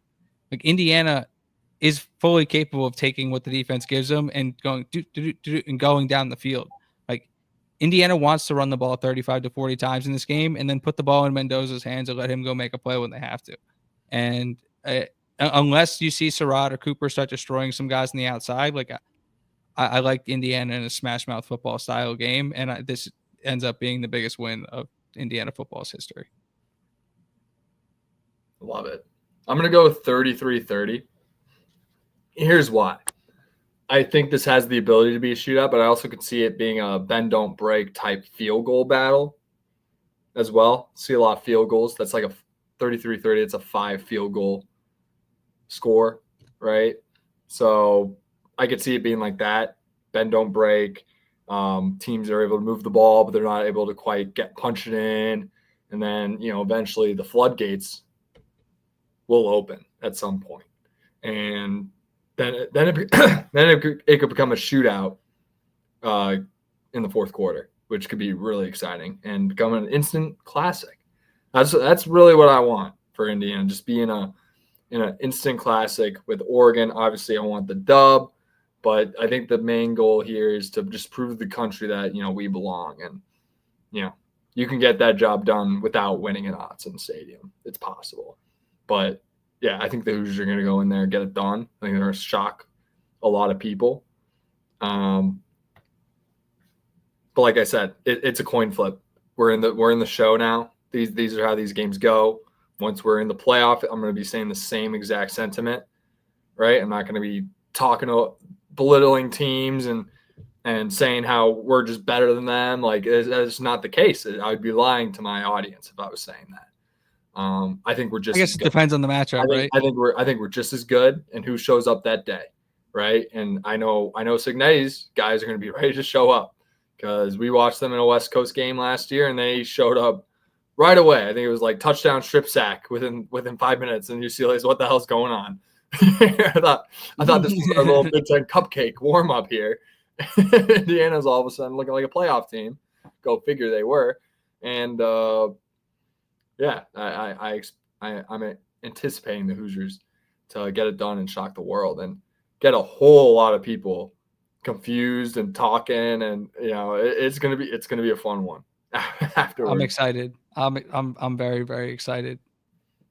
Yeah, I thought after looking into Oregon's team, I was gonna be more nervous going into the game, but looking at the fact that their defense doesn't get into the backfield, doesn't create negative plays, like. You're just going to let Indiana run their offense. Like Indiana's going to execute their offense. Like this team is not going to beat itself. They don't take stupid penalties. They're very, very well coached, very well schemed up. Like I'm excited. If you keep letting Indiana get 3rd and 4, 3rd and 5 or less, they're going to continue to march down the field. Shanahan's definitely cooking in there. There's definitely things in the playbook that they're going to reveal. I think part of Signetti's kind of gamesmanship is that he does save things for the big show, right? And like the double move against Michigan, right? Didn't see that all year till we saw it. So he's definitely going to have some things up his sleeve. This team's a lot more talented than they were last year, so there's a lot more things they can do. Obviously, people can call out, where was that Notre Dame, Ohio State? That was year one, guys. Year one. All right. That's a foundation season. And the fact that that was the foundation season is insane, right? There's no moral victories, obviously, but that's an insane first season foundation piece for this team. And we talked about the year two jump. This team is fully capable of winning this game. Fully capable. Master of the eye test. It's my official title. I'm telling you, this team's fully capable. That's why he gets paid the big bucks. But like going to Autzen Stadium, it's just hard. It's just hard, man. The defending national champion lost there last year. So I don't think anybody is looking at that place being like, it's an easy place to play. It's not. It's going to be difficult. Yeah, 100%. But yeah, hoping for a Hoosiers dub. I think it's huge that our quarterback has played there before. That's something we had that Will Howard and Ohio State didn't. So we've actually, have our quarterback. That's really all I need. Like as long as the quarterback has played there, we're good. And then I almost forgot. Key guy. I talked to you about it yesterday. Key guy, and I think is really gonna obviously we have a Surratt and Coop and EJ. Great trio. They've been doing their numbers speak for themselves. They got 6 touchdowns each. Those boys are on pace for 18 touchdowns right now, considering we're going to play 15 games, right? And right. Yep. All right. Yep. The guy who also played in that Oregon Cal game is Johnny Brady, and that's the old reliable for Fernando Mendoza, and I could see him having a sneaky good game coming up. I think that's a good call out. I was asked for Fernando and just being there for him, and band of brothers. Guys are going to have to step up in this game. It's just someone's going to have to be the hero, whether it's going to be Ro Hardy, Johnny Brady. There's several names that I could mention, right? Just unsung guys that really haven't made the biggest impact yet. Devon Boykin, right? Yeah. I was posed the same question. Oh, I just knocked over a bunch of shit. I was posed the same question yesterday, and I went deep into the roster. And LeBron Bond might be redshirting, but if you're gonna look at Indiana's roster and who is the fastest guy on the team, he's got a legit argument. We know they tried to get him involved early in the season. I didn't look at the snap count numbers. I don't even know if he got on the field against Iowa. But if you're looking for somebody to take advantage over their middle, maybe a gadget play, maybe a jet sweep, that's somebody who we know has legitimate track speed, who does not have a ton of tape on him, and you don't know what to expect when you see him come on the field. The other number 6 for Indiana. So we'll see. But I like your Johnny Brady call out because I like the fact that they have the Cal connection, the fact they both played there together. He's a senior. Mendoza's comfortable going. Older guys, we love talking about how we want to get these young guys. And he's got legitimate speed as well. He reached over 20 miles an hour on his punt return early in the year. Yeah, so it's that Bond take is the same as my Johnny Brady take. And Johnny Brady's going to get the nod because he's the older guy. That's usually how Sig does it. When push comes to shove, I'm going to go with the 22-year-old over the 20-year-old. I think that's great coaching. Really, it's so simple, guys. Play the 23-year-old over the freshman. It's that simple. Unless he's a 5-star blue chip like DeCorian Moore. Obviously different situations. We just don't have those guys yet. But win this game, oh boy, get anyone you want. Yep, absolutely agree. Abel in the chat says unbiased prediction: Hoosiers 31, Duckies 23. I like. How unbiased is that, Abel? Completely unbiased. You kidding me? He said he literally said it. He said unbiased prediction. You're gonna then say his prediction was biased? That is actually insane. I will say my prediction is biased. Unbiased. It's a coin flip. In these types of games, it just is what it is. Who's going to show up that day? Who's going to be ready to play? I know the Hoosiers are. The Ducks probably will be too.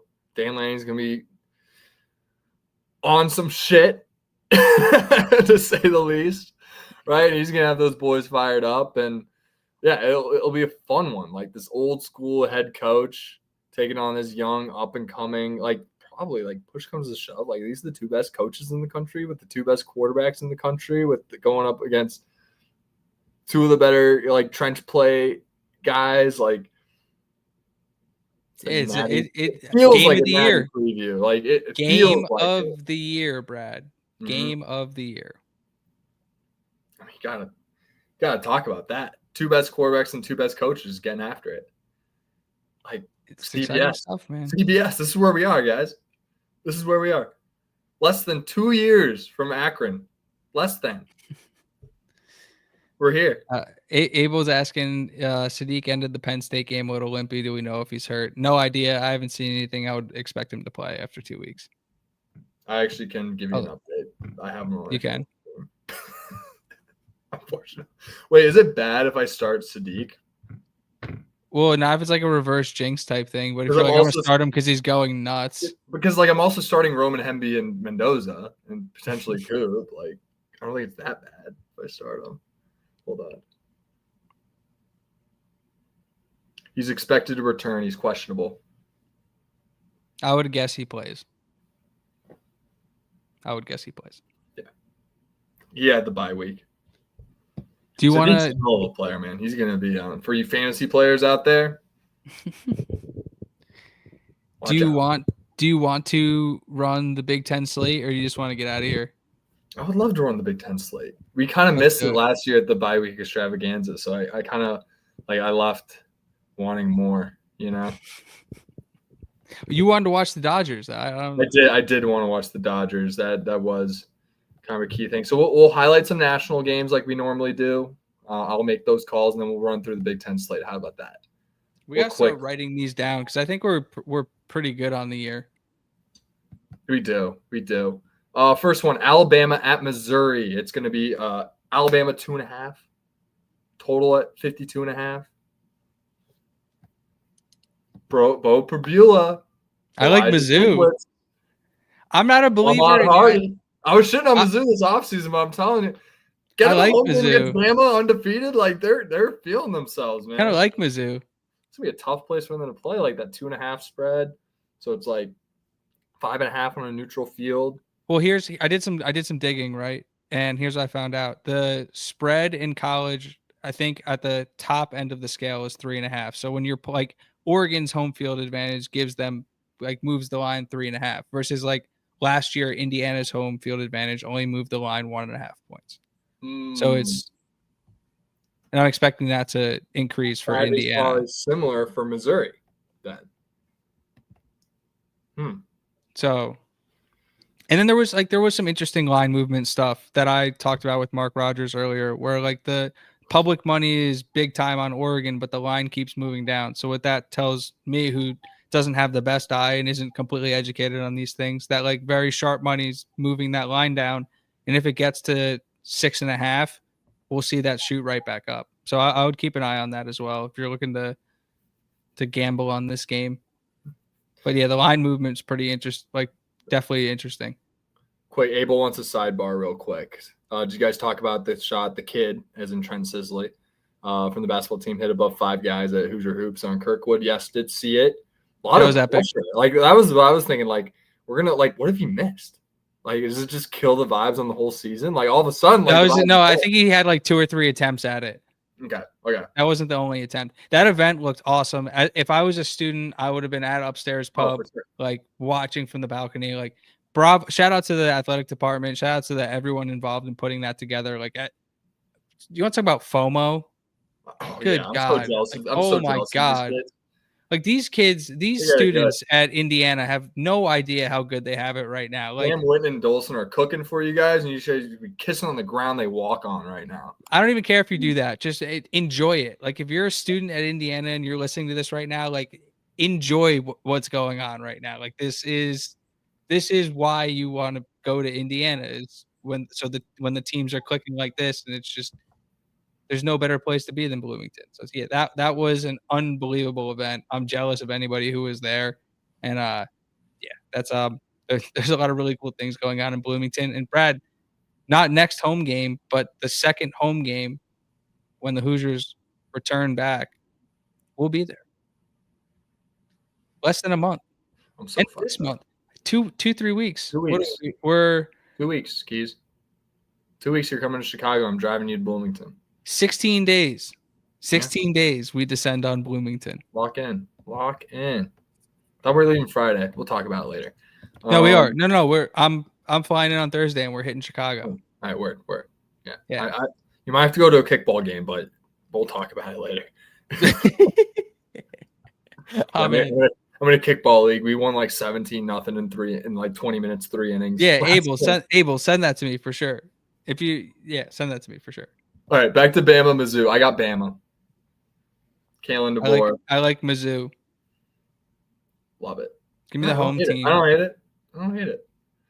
I'm just calling out the lack of depth in the SEC. Oklahoma, Texas. I know it's not a ranked matchup. Usually I only talk about the ranked matchups inside, but the Red River, it's an important game. It's like it's always an important game. Like it's one of those college football rivalries that like it is. It doesn't matter how bad either team is, like that game's always gonna matter. That's why I'm still a little surprised game day is not going there. I love that they play in the Cotton Bowl. Texas is a 1.5 point favorite over the top. I mean, no Mateer. Oklahoma Hoosiers.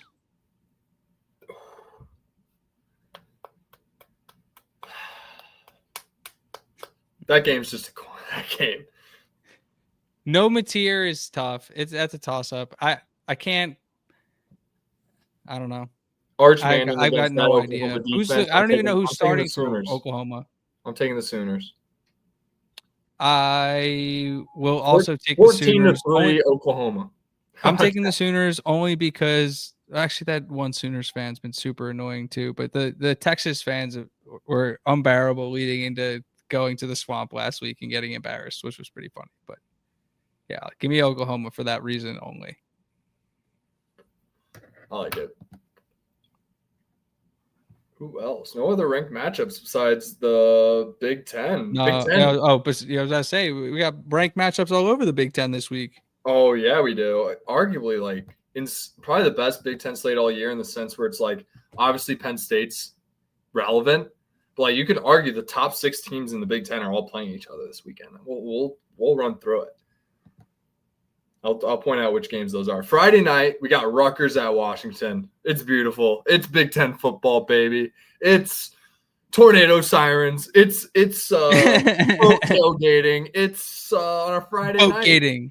We got Greg Schiano versus Jed Fish. We got Demon Williams versus Ethan Kaliak McNanus. It's like Rutgers strictly plays on Friday, it seems like. They're like the Friday team, which I love. You don't want to be the Friday team. Primetime Rutgers, baby. That's what we want. Washington's a 10.5 point favorite. Total's at 59, which means they're probably leaning Washington to score a lot of points. But that passing attack from Rutgers is dangerous, right? But it took a while for Ohio State to get going when they went over there. So it's gonna be tough for Rutgers to, pull it together and get it going. But if they're able to find success early, that's a very winnable game for the Scarlet Knights. I like Washington.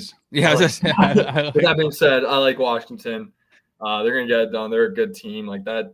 Remember when I said they're a better football team? Six Inside call out like early had to be like first 10 episodes we made. I made that call out where I'm like, those West Coast teams are going to be consistently top half of the league. Obviously UCLA, they have a story there. They just aren't doing what they need to do to get there. Yeah, we can do a whole show on UCLA. Are fitting my narrative very well.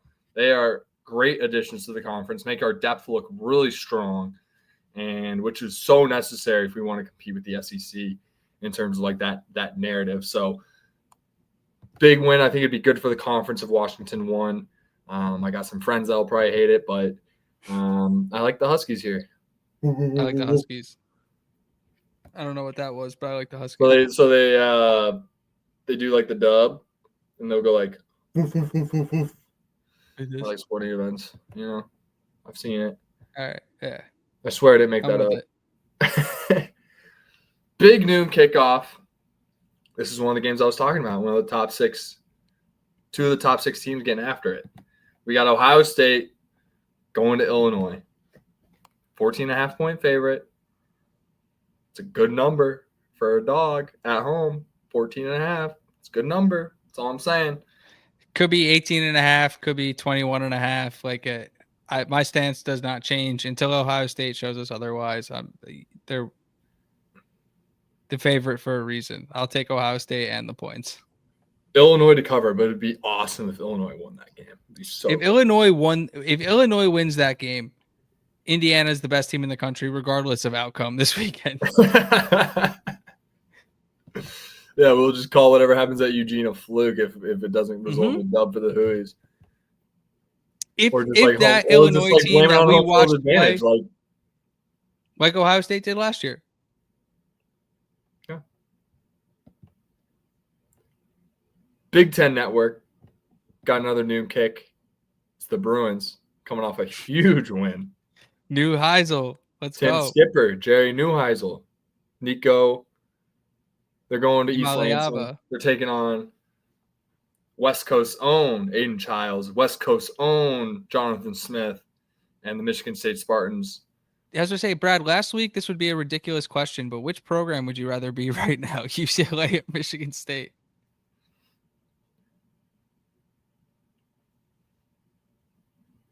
Do you want my biased answer or my unbiased answer? Unbiased answer. I'd rather be Michigan State just because I'm not confident in UCLA's ability to hire the right guy. I'm worried they're going to put Jerry in a tough spot and hire him as head coach and not support him in the way they should. Very similar to Sean Foster. Why would they not just leave Skipper? That could work. But like I said, I'm not confident. I think the main point is I'm not confident in their ability to invest in football for a multitude of reasons. Unbiased, go Bruins. But UCLA's winning this game. It's not going to be a hangover. They're going to go in there and get your job done until someone makes Jerry Neuheisel's offense punt until proven otherwise. Very similar to Ohio State, like the Bruins to put up 50. That's what I'm saying. That's that. You could argue that Penn State's fine and Jerry Neuheisel offense-led UCLA is the best team in the country. You could argue Jerry Neuheisel's the second coming of Sean McVay. Like you could say that. You can make that argument right now. Who do you got? You don't have to you can hurt my feelings if you want. No, I like UCLA. I asked the question because I like the momentum they're playing with. Like UCLA, and this is a point you were making last year when we were previewing the team, is regardless, they're the state school in Los Angeles. Like they're going to be able to recruit an athlete at some sort of base level. Those guys are playing with belief right now. They just went and knocked off a really good Penn State team. It's not like Michigan State has looked like they're turning the corner or has done anything this season to make you think they're building any sort of momentum where they could beat a team like Penn State at home, let alone on the road. So I actually kind of really like where UCLA's head's at. Like if that now, like that could have just been the perfect storm and things come crashing back down to earth. And it looks like the UCLA team, they did the first 3 weeks of the season and I could look like an idiot.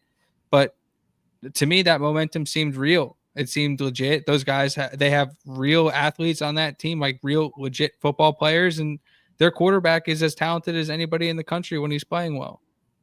Exactly. 5 total tutties from Nico. Yeah, hell of a game. And yeah, I like the Bruins to get this done. FS1. Real quick on UCLA. I just think that's quickly becoming a really, really interesting trap game for Indiana. Very much in the same vein that Maryland is, where those teams are going to be better than the media is going to give them credit for, and those are going to be harder football games than I think many of the fans are going to want them to be.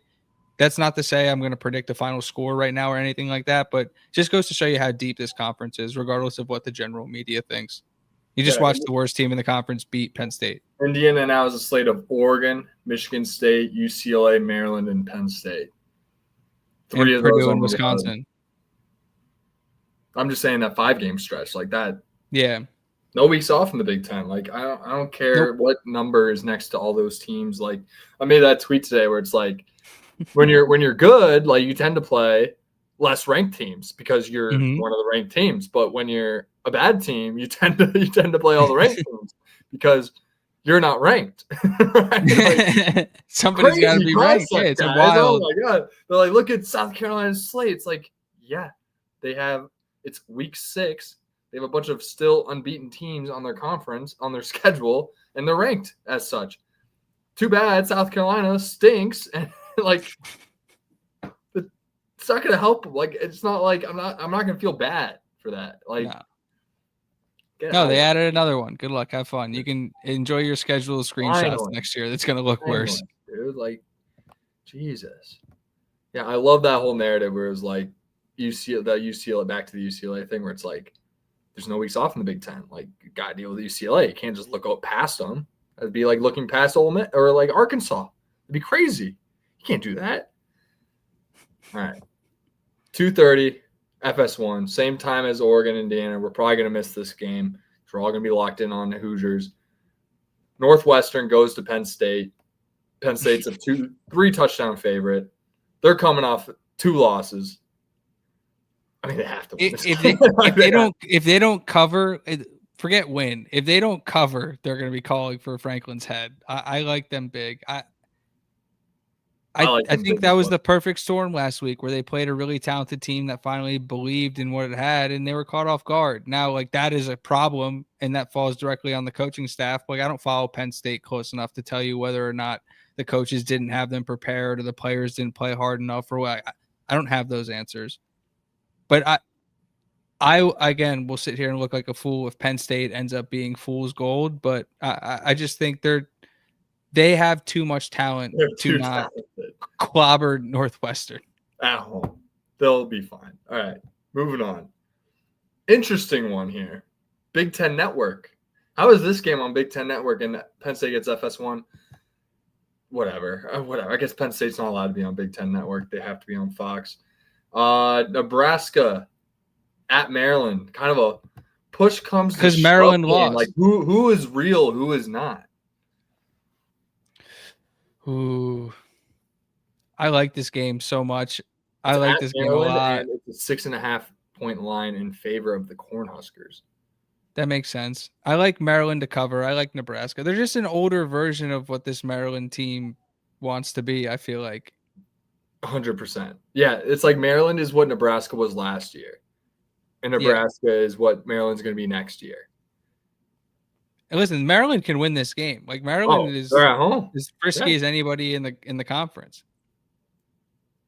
But I listen, if Matt Rule is going to, again, if his seat's not going to get, like, he needs to go in and beat Maryland. Yeah, he needs to beat the piss out of them. He just needs to win. He needs to win. He needs to win.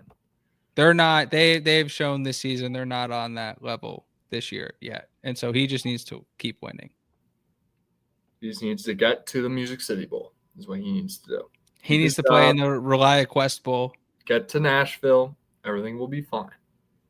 All right. Then you could beat up on one of those shitty SEC schools and make it, get you can Illinois yourself and be top 10 exactly in April. It'll be awesome. That's the blueprint for Nebraska. I love it. We finally figured it out. Just be Illinois. Just be Illinois. Just be them. Beat South Carolina in a bowl game, and all of a sudden everyone thinks you're a top 10 team. It's crazy. It's easy. Yeah, because South Carolina is a vaunted program that deserves respect at all times. I like the Cox. I don't want to sit here and bad this year. They're bad. Good atmosphere. They got good stadium. They didn't have a watchdog for complacency. No, he's really. I wouldn't describe Beamer as that. No. Yeah. Good coach though. Yeah. He should take the Virginia Tech job. He won't because his dad coached there. Anyways, I would know what that'd be such a bad move. That would be a step down, at least a step down, multiple steps down. Give up the SEC TV contract and hell no, that would be so dumb. He also doesn't even want to go there because he doesn't want to be in his dad's shadow. So it's like, regardless, just think of it from like a job stand. Like, that would literally be like a voluntary devotion to make your life harder. 10 years ago, it wasn't, but I agree with you.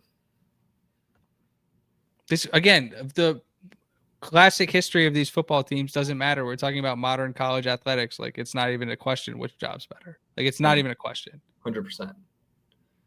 FS1. So now we're in the nighttime slate. FS1.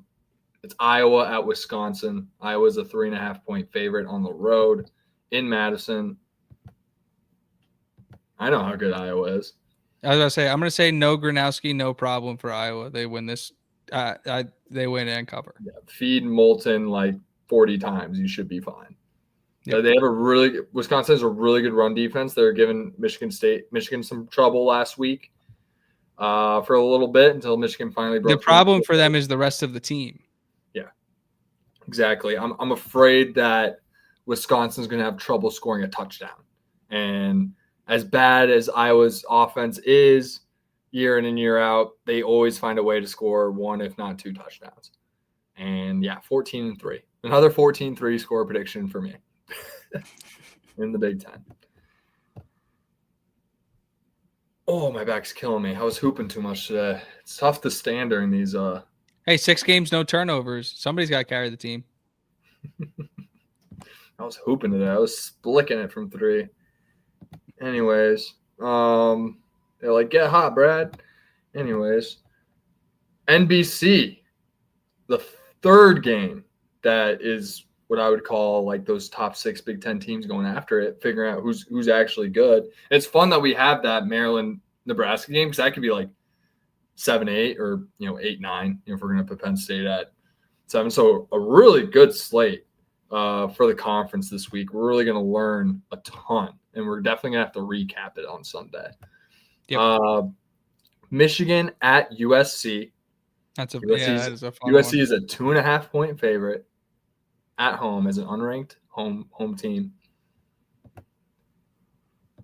Michigan escaped USC last year at home.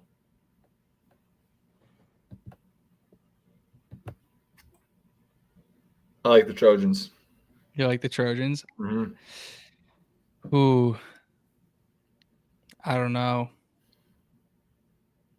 I think I like Michigan. I like their ability to run the ball. Yeah. I don't think Underwood's going to be asked to, like, I look at the Oklahoma game and I'm not like, holy shit, John Mateer won that game for Oklahoma. You know what I mean? Like, yeah. I don't know, man. That's a tough one. That's a good game. It's a really good game. It's a really fun slate in the Big Ten. And you're right. We're going to learn a lot about these teams. If Underwood plays like a true freshman, Michigan loses. If Underwood doesn't, I think they probably win the game. So I'll probably lean Michigan. It probably comes down to him. I think he could play really well and USC can win. I think they're going to score a ton. Not like I don't know if they'll score a ton. They're going to score more than they did last year against Michigan. They're going to play defense well enough to win. And yeah, I just like USC in this spot. It's going to be a great uniform matchup, by the way. Fantastic. The blue on gold, red on gold. It's going to be beautiful. It was gorgeous last year at Michigan. It's going to be just as good in the Collie. Yeah, I like you like Michigan. I like USC. So we'll reconvene on Monday. On Sunday. Whenever we go live. Yeah, I'm actually I won't be doing any traveling this weekend finally, so I'll be able to get a recap video on the channel after the game, like directly after the game for the first time since probably like week 1. It's funny. Or week 2. I think I did one week 2 too. Yeah, I'm just a big Mayabe guy. He's been playing so well, and I think he's gonna show out against that Michigan defense that just isn't as good. Like the way I see kind of Michigan, I could be wrong. Like this game would prove me wrong in terms of what I'm about to say.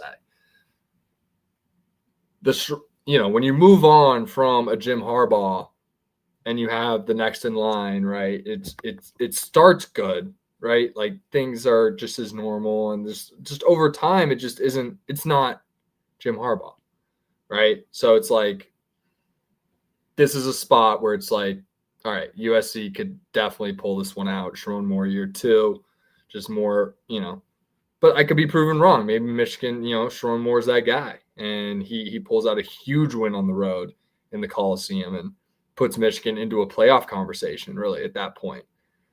And with their schedule, like this is probably one of the toughest games in their schedule. They have a real good shot of finishing 11-1, 10-2, the way they're going. So. Yeah, I like USC here, but Michigan can totally prove me wrong. I'm just kind of betting on the fact that I'm expecting a decline with the Sharon Moore era, and I could totally be proven wrong. It feels like recruiting has either been on the same level or almost even leveled up. So. There's plenty of coaches that recruit well. I'm aware. I'm just saying, like, I just I don't know. That's a school operating at a high level as well. Like I just think they're a player when it comes to these things moving forward. So it's just they have a ton of talent. They have the guys, the ability to win the game. It's like it is kind of funny watching Donovan McCulley be their number one wide receiver, knowing where his story started. But no, I don't know. It's a good program. They got a lot of talent, but it's a tough place to play. And with a true freshman, anything can happen. But I like Michigan's run game. I'll end it there. Purdue at Minnesota. I'm taking the Gophers. I don't really think we need to talk about that much more. Row the boat, baby. You want to talk about a solid program? Just 8 wins every year. Like, let's go. Let's go. Yeah, they have to beat Purdue. I'm not even entertaining that. Yeah, I love it. Brett, did I cut you off? No. I was just like, it's at home. It's in Minneapolis. Yeah. You got any closing thoughts on this week, Brad? Go Hoosiers. It's going to be a dogfight. It's going to be a slugfest. Just a Goliath on Goliath type matchup. And two juggernauts, and we're going to see who's winning that day. Because regardless, I think Ryan said it best, like win or lose, both these teams are in a great spot regardless. So it really just comes down to who's going to win that Saturday, who's going to put themselves in the driver's seat for a Big Ten title berth. And both those teams have those goals. So, they're going to be going for it. Couldn't agree more. I'm excited for the spot, 3:30 CBS. I'm excited for the presentation, the national spotlight, the fact that game day's there, all that good stuff. And just having this environment, this arena for this team to prove itself, given what we've been saying about them, what they've been saying about themselves. You can't draw it up any better than this. So I'm pumped for Hoosier football to be back.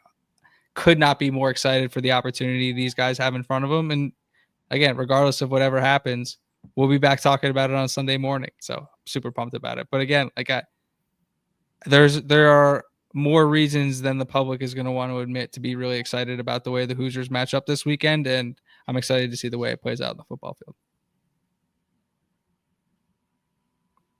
Please like, comment, share, subscribe to Indiana at the Voice of College Football on YouTube. Follow us on Twitter at Indiana VOCFB. Check out the Voice of College Football, the main channel, the direct you anywhere you need to go for that. Thank you to Ryan Winter for hopping on with us. I believe he might, I don't know if he's still live or not. We went pretty long tonight, but definitely check out Ryan's channel, Sports Chat 503. You can follow him on Twitter too. He's a great Oregon content producer, like been in the game a long time. You could see it in the background. He just has it.